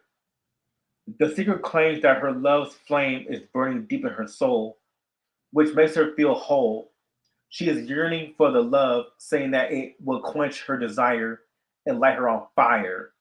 She feels like she is dreaming when she is with them, and the heart just burns right through her. The chorus repeats the phrase red hot several times, emphasizing that the heat and passion that the singer feels for her lover. She says that she needs their love like a flame needs a fire. The song ends with the singer repeating the phrase, "Baby, you're red hot." It's saying that their heart fulfills her desire. Overall, Red Hot is a song about the intense passion and desire that love can inspire in someone. The fire and heat imagery is used to convey the intensity of this desire, and the repetition of the phrase red hot emphasizes the passion and heat the singer feels. So, yep, very dope song and very dope production by John Morales and Sergio Mazimbai. So very dope track. Love it. I love it too. This is another dope track. Um, love the lyrics. Love she definitely did her own thing. She definitely did a thing on this song. Yeah, I love it. All right. Now, track 6 is Wake Up to Love. Well, you know what? Let's tie these tracks. Let's tie these tracks together. So track 6 and 7. So track 6 is Wake Up to Love, and track 7 is Shake Your Love, Hmm. which is another single on this album. So let's start with Wake Up to Love. So Wake Up to Love, which was produced by Zar, Fred Zar and Debbie Gibson.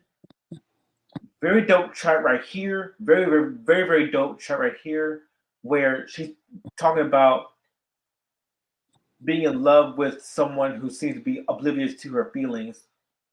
The repeated plea to wake up to love implies that the singer wants the other person to recognize the connection between them and the pursued romantic relationship. The lyrics also suggest frustration on the singer's part because she has been waiting for the other person to make a move on to no avail. The opening lines of "We've been in love, boy, can't you see it?" indicate that the singer is certain of her own feelings and see evidence of a mutual love that isn't being added upon. Later in the song, the singer acknowledges that love is blind, but still expresses a desire to be with the other person.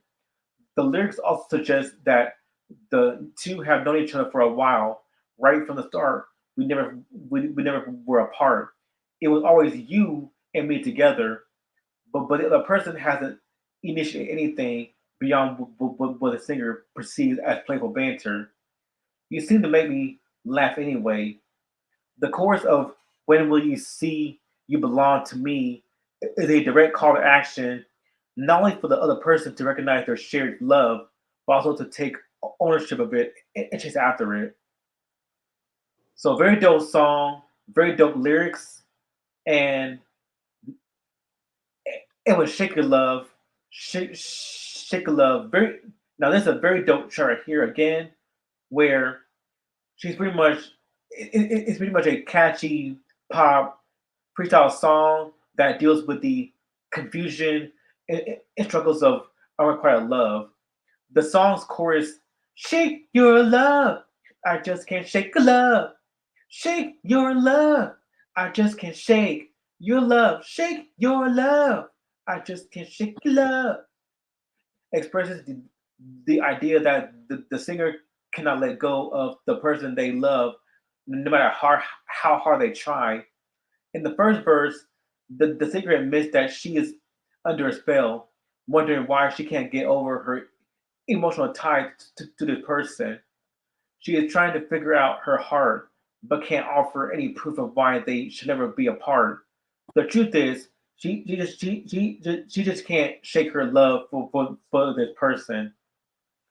In the second verse, the singer confesses to calling the person late at night and crying when she hangs up the phone. She knows that if she never got to know this person so well, maybe she would be fine. But now that she does, she can't shake the love she feels for them. So overall, "Shake Your Love" is a fun and upbeat song that deals with the complexity of love and heartache.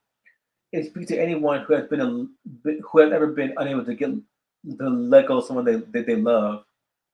So very dope track, two very dope tracks produced by Zara and Gibson.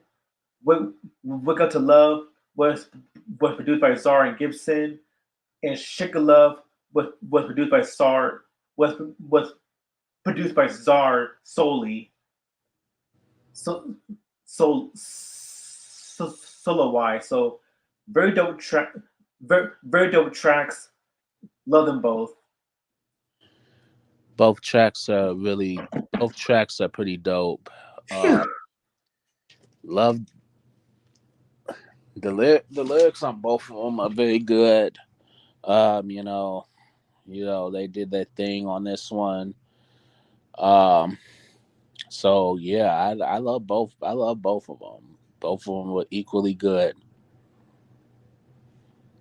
Yeah, that took a lot out of me. Oh yeah. Oh no. Yeah, I Yeah. hear you. Now, number eight, track number eight is Fallen Angel. Another very cool song where this one talks about the lyrics centers around a lover who has fallen head over heels for someone who in the past was untouchable.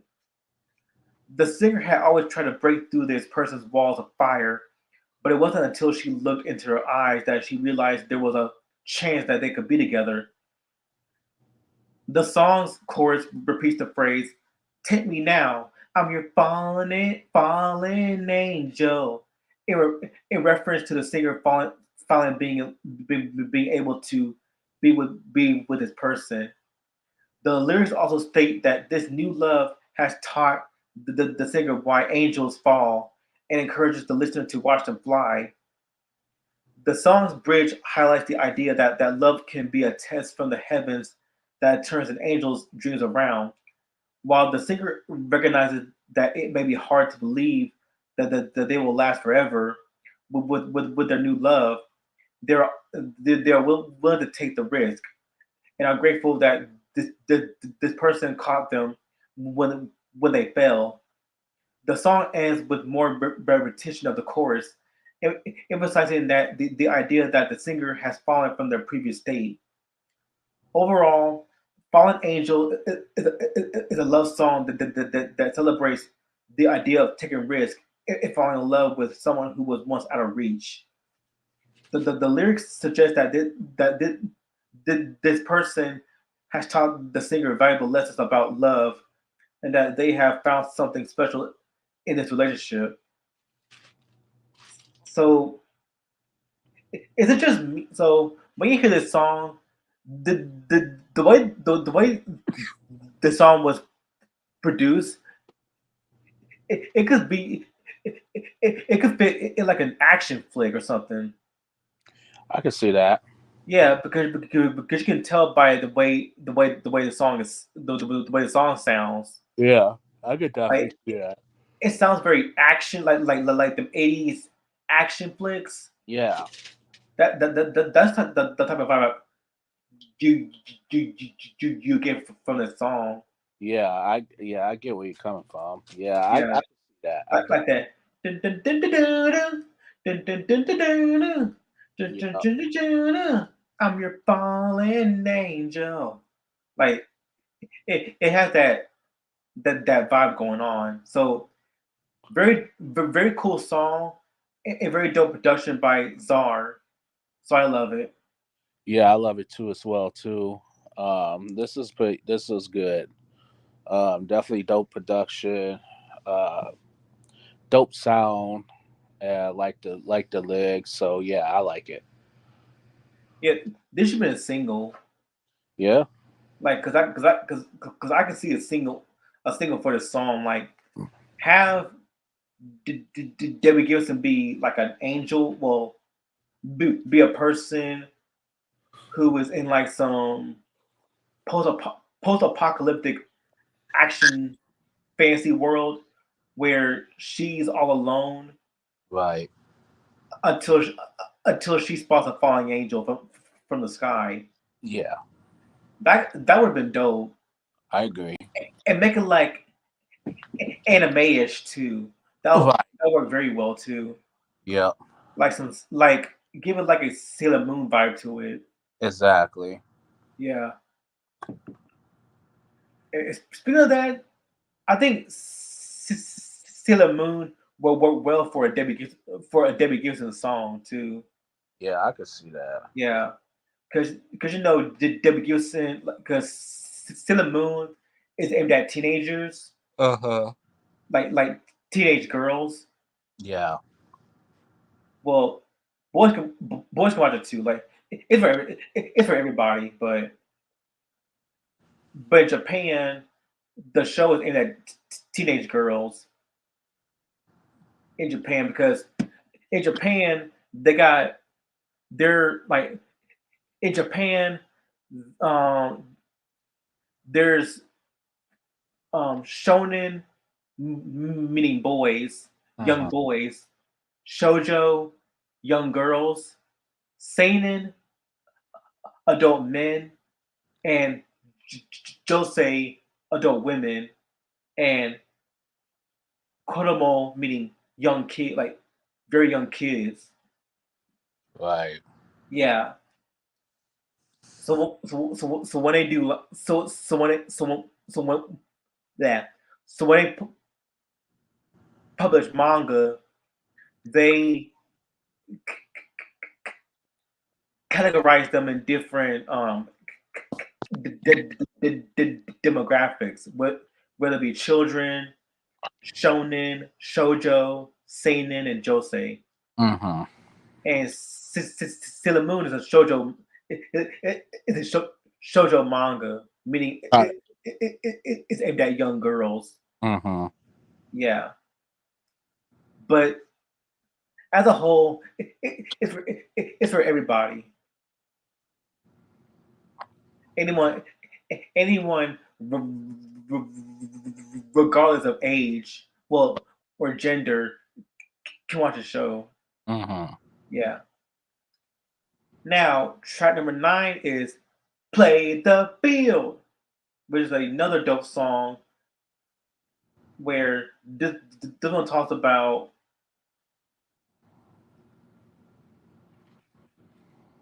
um, the the courage to explore and enjoy loves of life wholeheartedly without settling for less.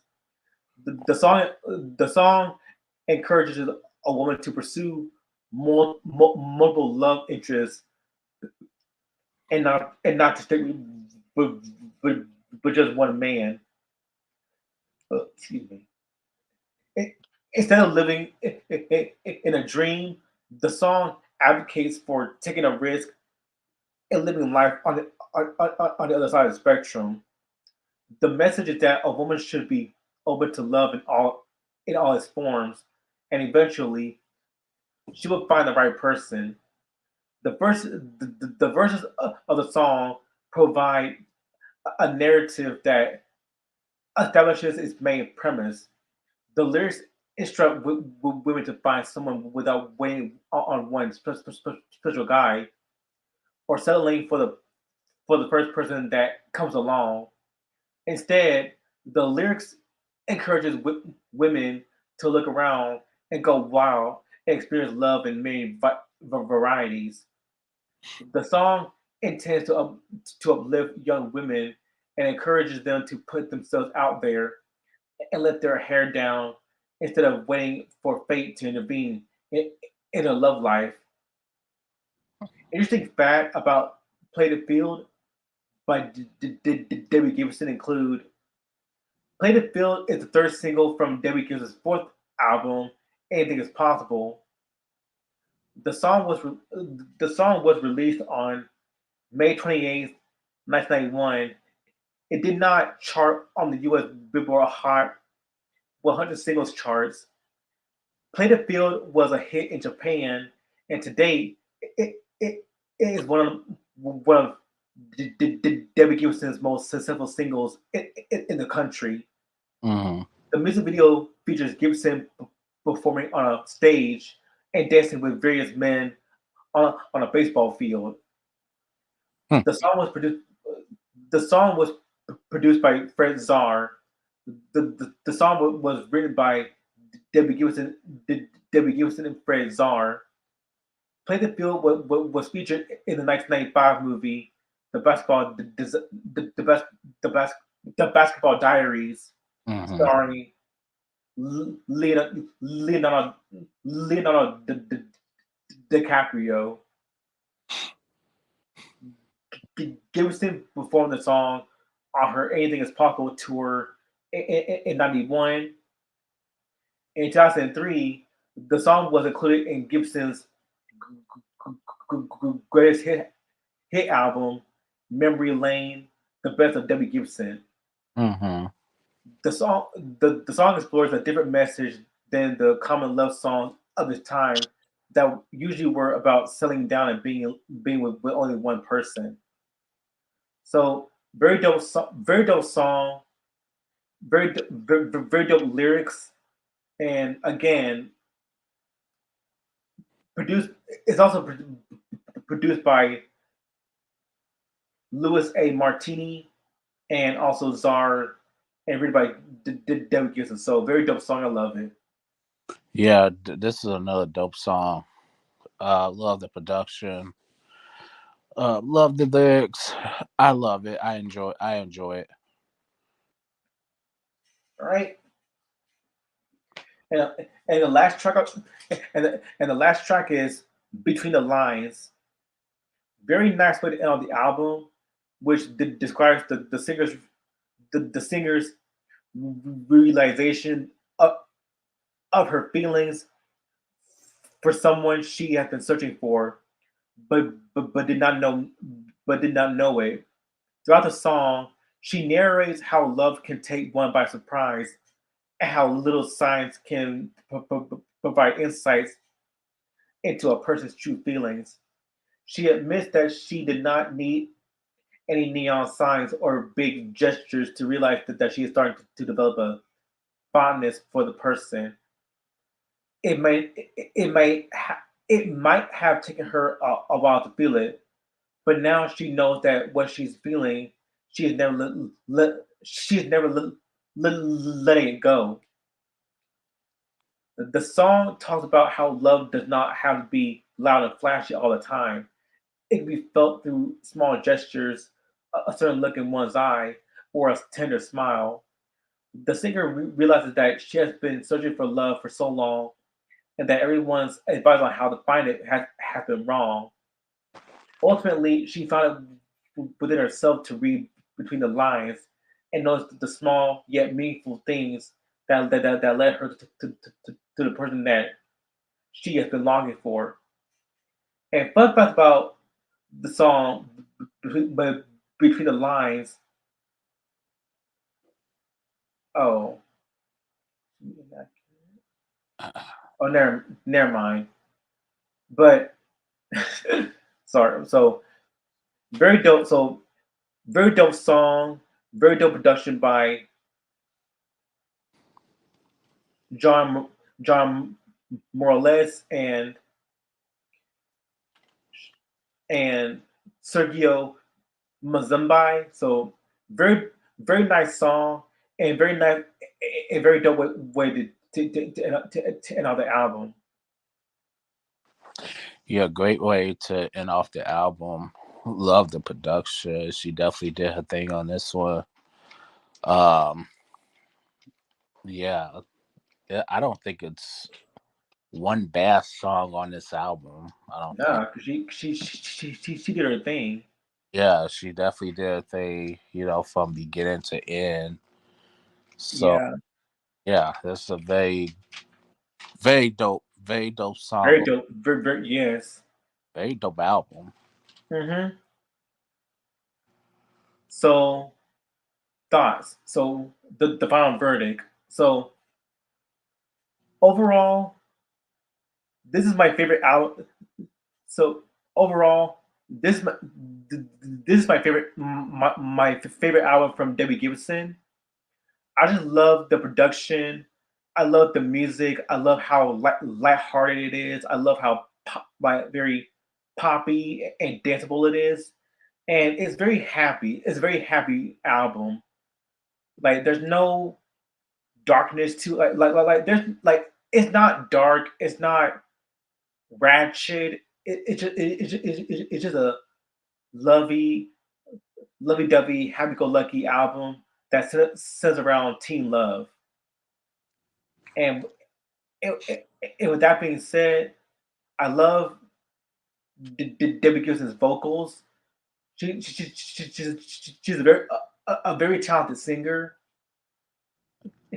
similar to other teen pop stars like Martika, Tiffany, um, Christina Aguilera, and I love how she paid like along with um the Jets, New Edition, Martika, and Tiffany. I love how all of them paved the way for other successful teen pop artists like Britney Spears, Christina Aguilera, Miley Cyrus, and Jessica Simpson.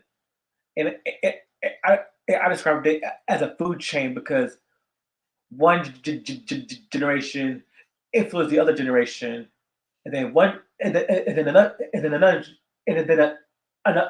another generation influenced the other generation.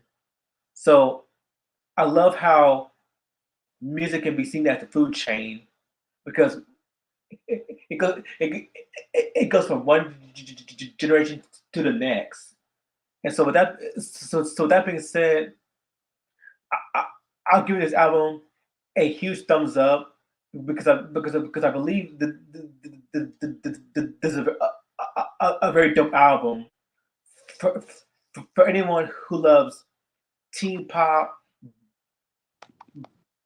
bubblegum pop, and just all around dance music. Just very dope dance music. I give this album thumbs way up. This is an A+ album, must own in your collection if you don't have it already. Um, the production was great. Debbie Gibson did her own, did her thing, especially at the age of 17. How many artists can you say? Can you say that? You know what I mean? Yeah, Not 16, 17. Damn. Like, many. So I enjoyed the hell out of this album. It's fun, poppy. It's definitely weeks, 80s. So yeah, this is an A+ album. So this is a must have in your collection. yeah, it's very dope. Like, yeah, it, it can be cheesy, but what can you expect? It's the 80s. Exactly. It's the 80s. I mean, I watched Full House. Full House was cheesy as fuck, Oh, but at least I loved it. yes. Yeah, I love Full House. Yeah. Part, part of my childhood. Yep. Rest in peace to Bob Saget, but Right. yes, Full House. Love Full House, but fuck that Fuller House. House. I'm thinking with Full House. Yeah. I'm thinking with the original Full House. Mm. Yeah, yeah. So that being said, so yeah. Have you heard of with that aside? Oh, or make sure, or make sure. Oh, Margie Joseph feeling my way. Um, make sure you got that you have that in your collection as well, whether it be CD or vinyl Hmm. as well, because yeah, that album was not really promoted well enough. Right. Yeah, I agree. so but but those albums aside, have you heard of um you heard of the recent news that KC Ventura reaches settlement in lawsuit alleging abuse and rape by Puffy? I heard rumblings of it, but I don't know like the full story. Yeah, apparently Puffy allegedly abused her and raped her. Wow. Yeah, yeah. Casey settled her bombshell rape sex trafficking lawsuit date at the filing. Yeah, yeah, at the filing. Mm-hmm. So key point, Sean Combs or Puffy, the hip hop mogul, and his former romantic partner Cassie said that they have settled claims she made in bombshell lawsuit she filed a day before in New York federal court. Case Cassie, who's an R&B singer, in that suit accused Combs of assaulting, raping, and sex trafficking her during this personal relationship. Wow. Yeah, and also there's the whole Tupac murder thing that is still going on to this very day. Right. Yep. A 27-year-old case, mind you. Right. Crazy. Yeah, and Chief D said Chief D mentioned that Puffy offered him $1 million to kill him. Wow. Yeah, That's crazy. where is it? I'm gonna show you.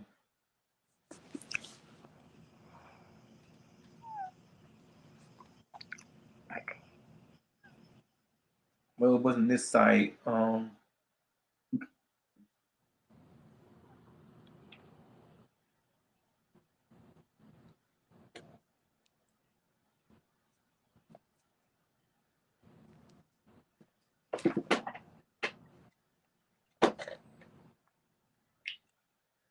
Well, it's alleged.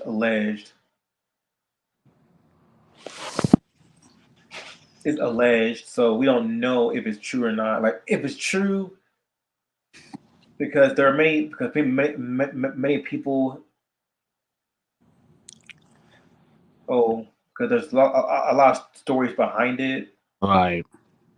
so we don't know if it's true or not. But if it was true, if it is true, because again, Puffy's not a saint. Right. No, he isn't. He's not a saint, so I'm not sucking his dick. Right. But I'm just saying that if these come true, then he will go to jail Oh, definitely. because he's already been because there's already been alleged of abuse and rape Right. by Cassie. Like yeah, Cassie addressed that she was allegedly that she was that she was allegedly abused and raped by Puffy. Right. So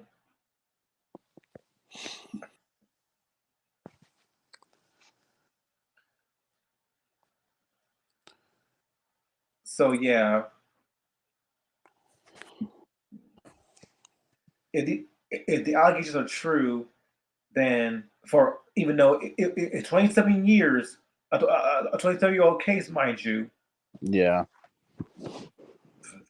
if it's true, it's allegations now, but if it's true, excuse me, then he'll go to jail.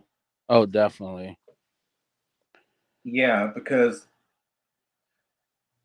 I mean, I do like. I mean, okay, I do respect that that he put out Mary Blige and Faith Evans and Biggie. Mm-hmm. I do give him. I do give him that Right. he did do it. He did do his things on what's the what's the 411 in my life, Mm-hmm. which are again very dope albums by Mary J. Blige and also with Biggie as well. But as a whole, he's not a flawless person. Right. He is very flawed. He has many flaws. Mm-hmm. A lot of people pointed out that he's a snake. He's no good. He's very shady. Very I true. mean, Reg and Tribe. Look, Reg and Tribe called them out too on their live streams, but before, Yeah. yeah, try like, and that's the thing with Try, like he don't suck no one's dick. Right. He's very blunt, very honest. Mm-hmm. He's not no, he's not he's not no simp. Right. Yeah, like he ain't no puppy simp. Like he's not he's not no puppy simp.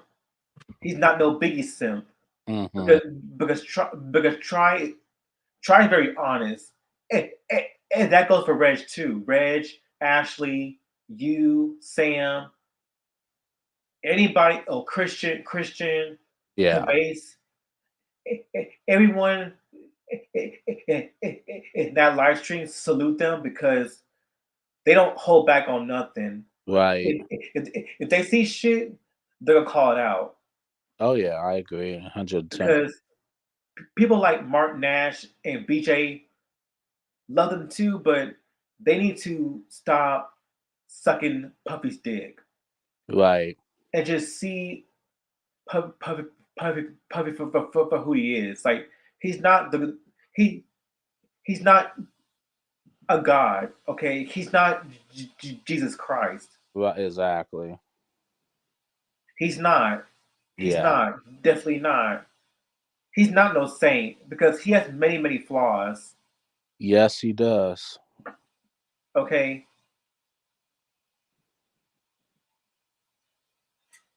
I mean you can praise him. You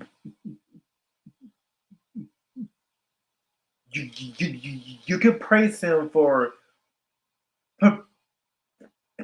putting out artists like Mary Mary Blair, Mary Blige, Faith Evans, and Biggie out in the limelight, but as a whole, he's not a saint, Right. and people need to open their eyes and I see the bigger picture of things, uh, the bigger scope of things, because if this continue, then I don't know where these people are gonna head to. yeah, I agree. Like people all over YouTube, like there's like news channels talking about him. News channels, Yahoo, like even the internet talks about him too. Well, Like yeah.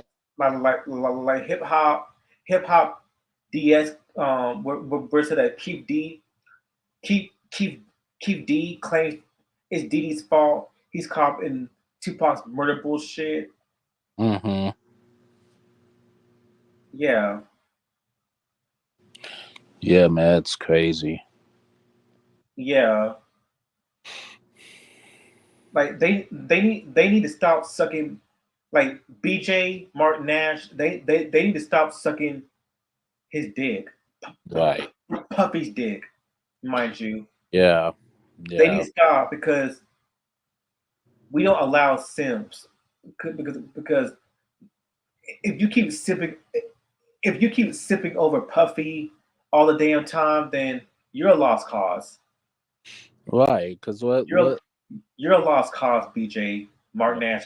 If you keep sipping over Puffy, despite his legal issues, despite his lawsuits, any allegations of abuse, sexual assault, and rape, then you're a lost cause.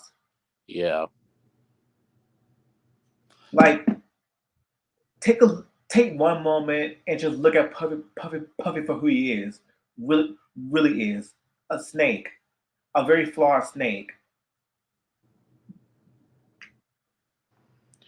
And There you go. and when he if it does if he is guilty of Tupac's murder, it's gonna come to light. It's just a matter of time. Like if it, he's going through this now, but if it is true, then yeah, he's spending his days in jail. Yeah, where he should be. Yeah, he should be. He should be in there anyway. I think he, and it's like, for what? What was your motive? To this day, I have more respect for Bill Cosby than Puffy. Oh yeah, And yeah, that's saying something because Bill yeah. Cosby, despite his troubles, Oh God, at least I respect him more because he gave us very good childhood shows. yeah, Little Bill, Cosby Show, yeah. like the fat Cosby, the fat Albert Cosby kids, Right. bleh, Cosby kids. Yep. I'll admit that he has shit. Oh, Like um, never saw this film, but Meteor Man, oh God. yeah, Meteor Well, Man, Ghost Dad. I don't oh think I saw that one. God. Never saw that one. Yeah, Yeah. never. Don't forget about Leonard Part 7. Oh Lord. Um, The Devil and Max Devlin, Oh God. where he played the devil. Yeah. Yeah, Lord. that's like Disney trying to be like Touchstone Pictures, where they try to be more mature. Now Bill Well, Cosby. Yeah. scratch that. They did the Black Cauldron. They did the Black Cauldron, Watcher in the Woods. So something with this way comes. Right. But yeah, but the the point is that Bill Cosby gave us childhood shows like Yeah. Little Bill, The Cosby Show, Yeah. and what's it? Oh yeah, Fat Albert and the Cosby Kids.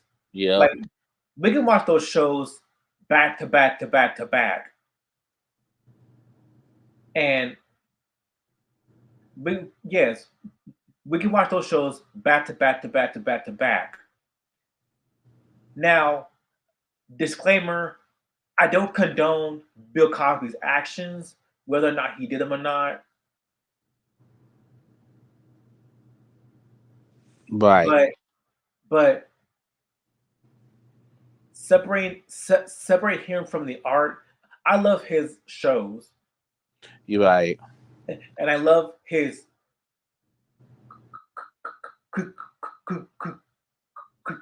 creativity.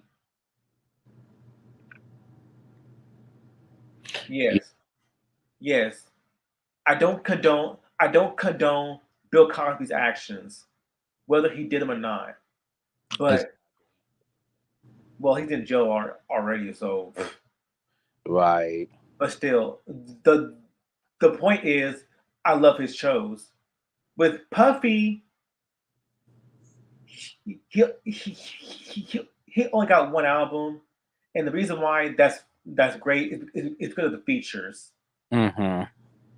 Yes, and I do. Yes, and when I was little, I do remember the song "Last Night" that he did with Keisha Cole. So yeah, I do remember. I do remember that song "Last Night" he did with Keisha Cole. Mm-hmm. Yeah, but other than that, Puffy is not a saint. No, he is not. He has many. He's a very flawed individual, and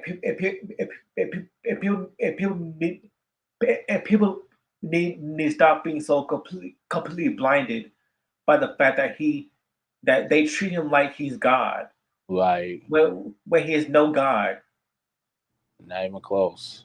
He's no God. He's just a flawed person. Very.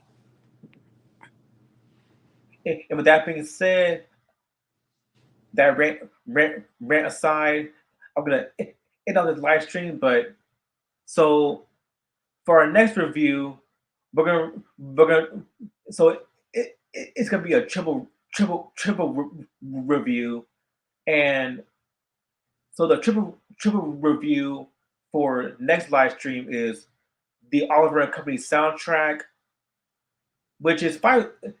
It's 5 songs long, so it's easy to go by. 5 songs long, Okay. very extremely short, Right. so very easy to go by. And then so after we do that, then we're gonna discuss the 2 albums, which is by Billy Joel, Mm. An Innocent Man, and Glass Houses. It should be good. Yeah, because because that man is very dope. Yep. One of the greatest singers of all time. I have to agree. Billy Joel, very very dope singer. Very Yes. dope singer. Very dope. I So agree. with that being said, I'm gonna end it off right here. This is Rich Sean Butler, Mike's movies. and I'll see you in the next live stream. Peace. Peace.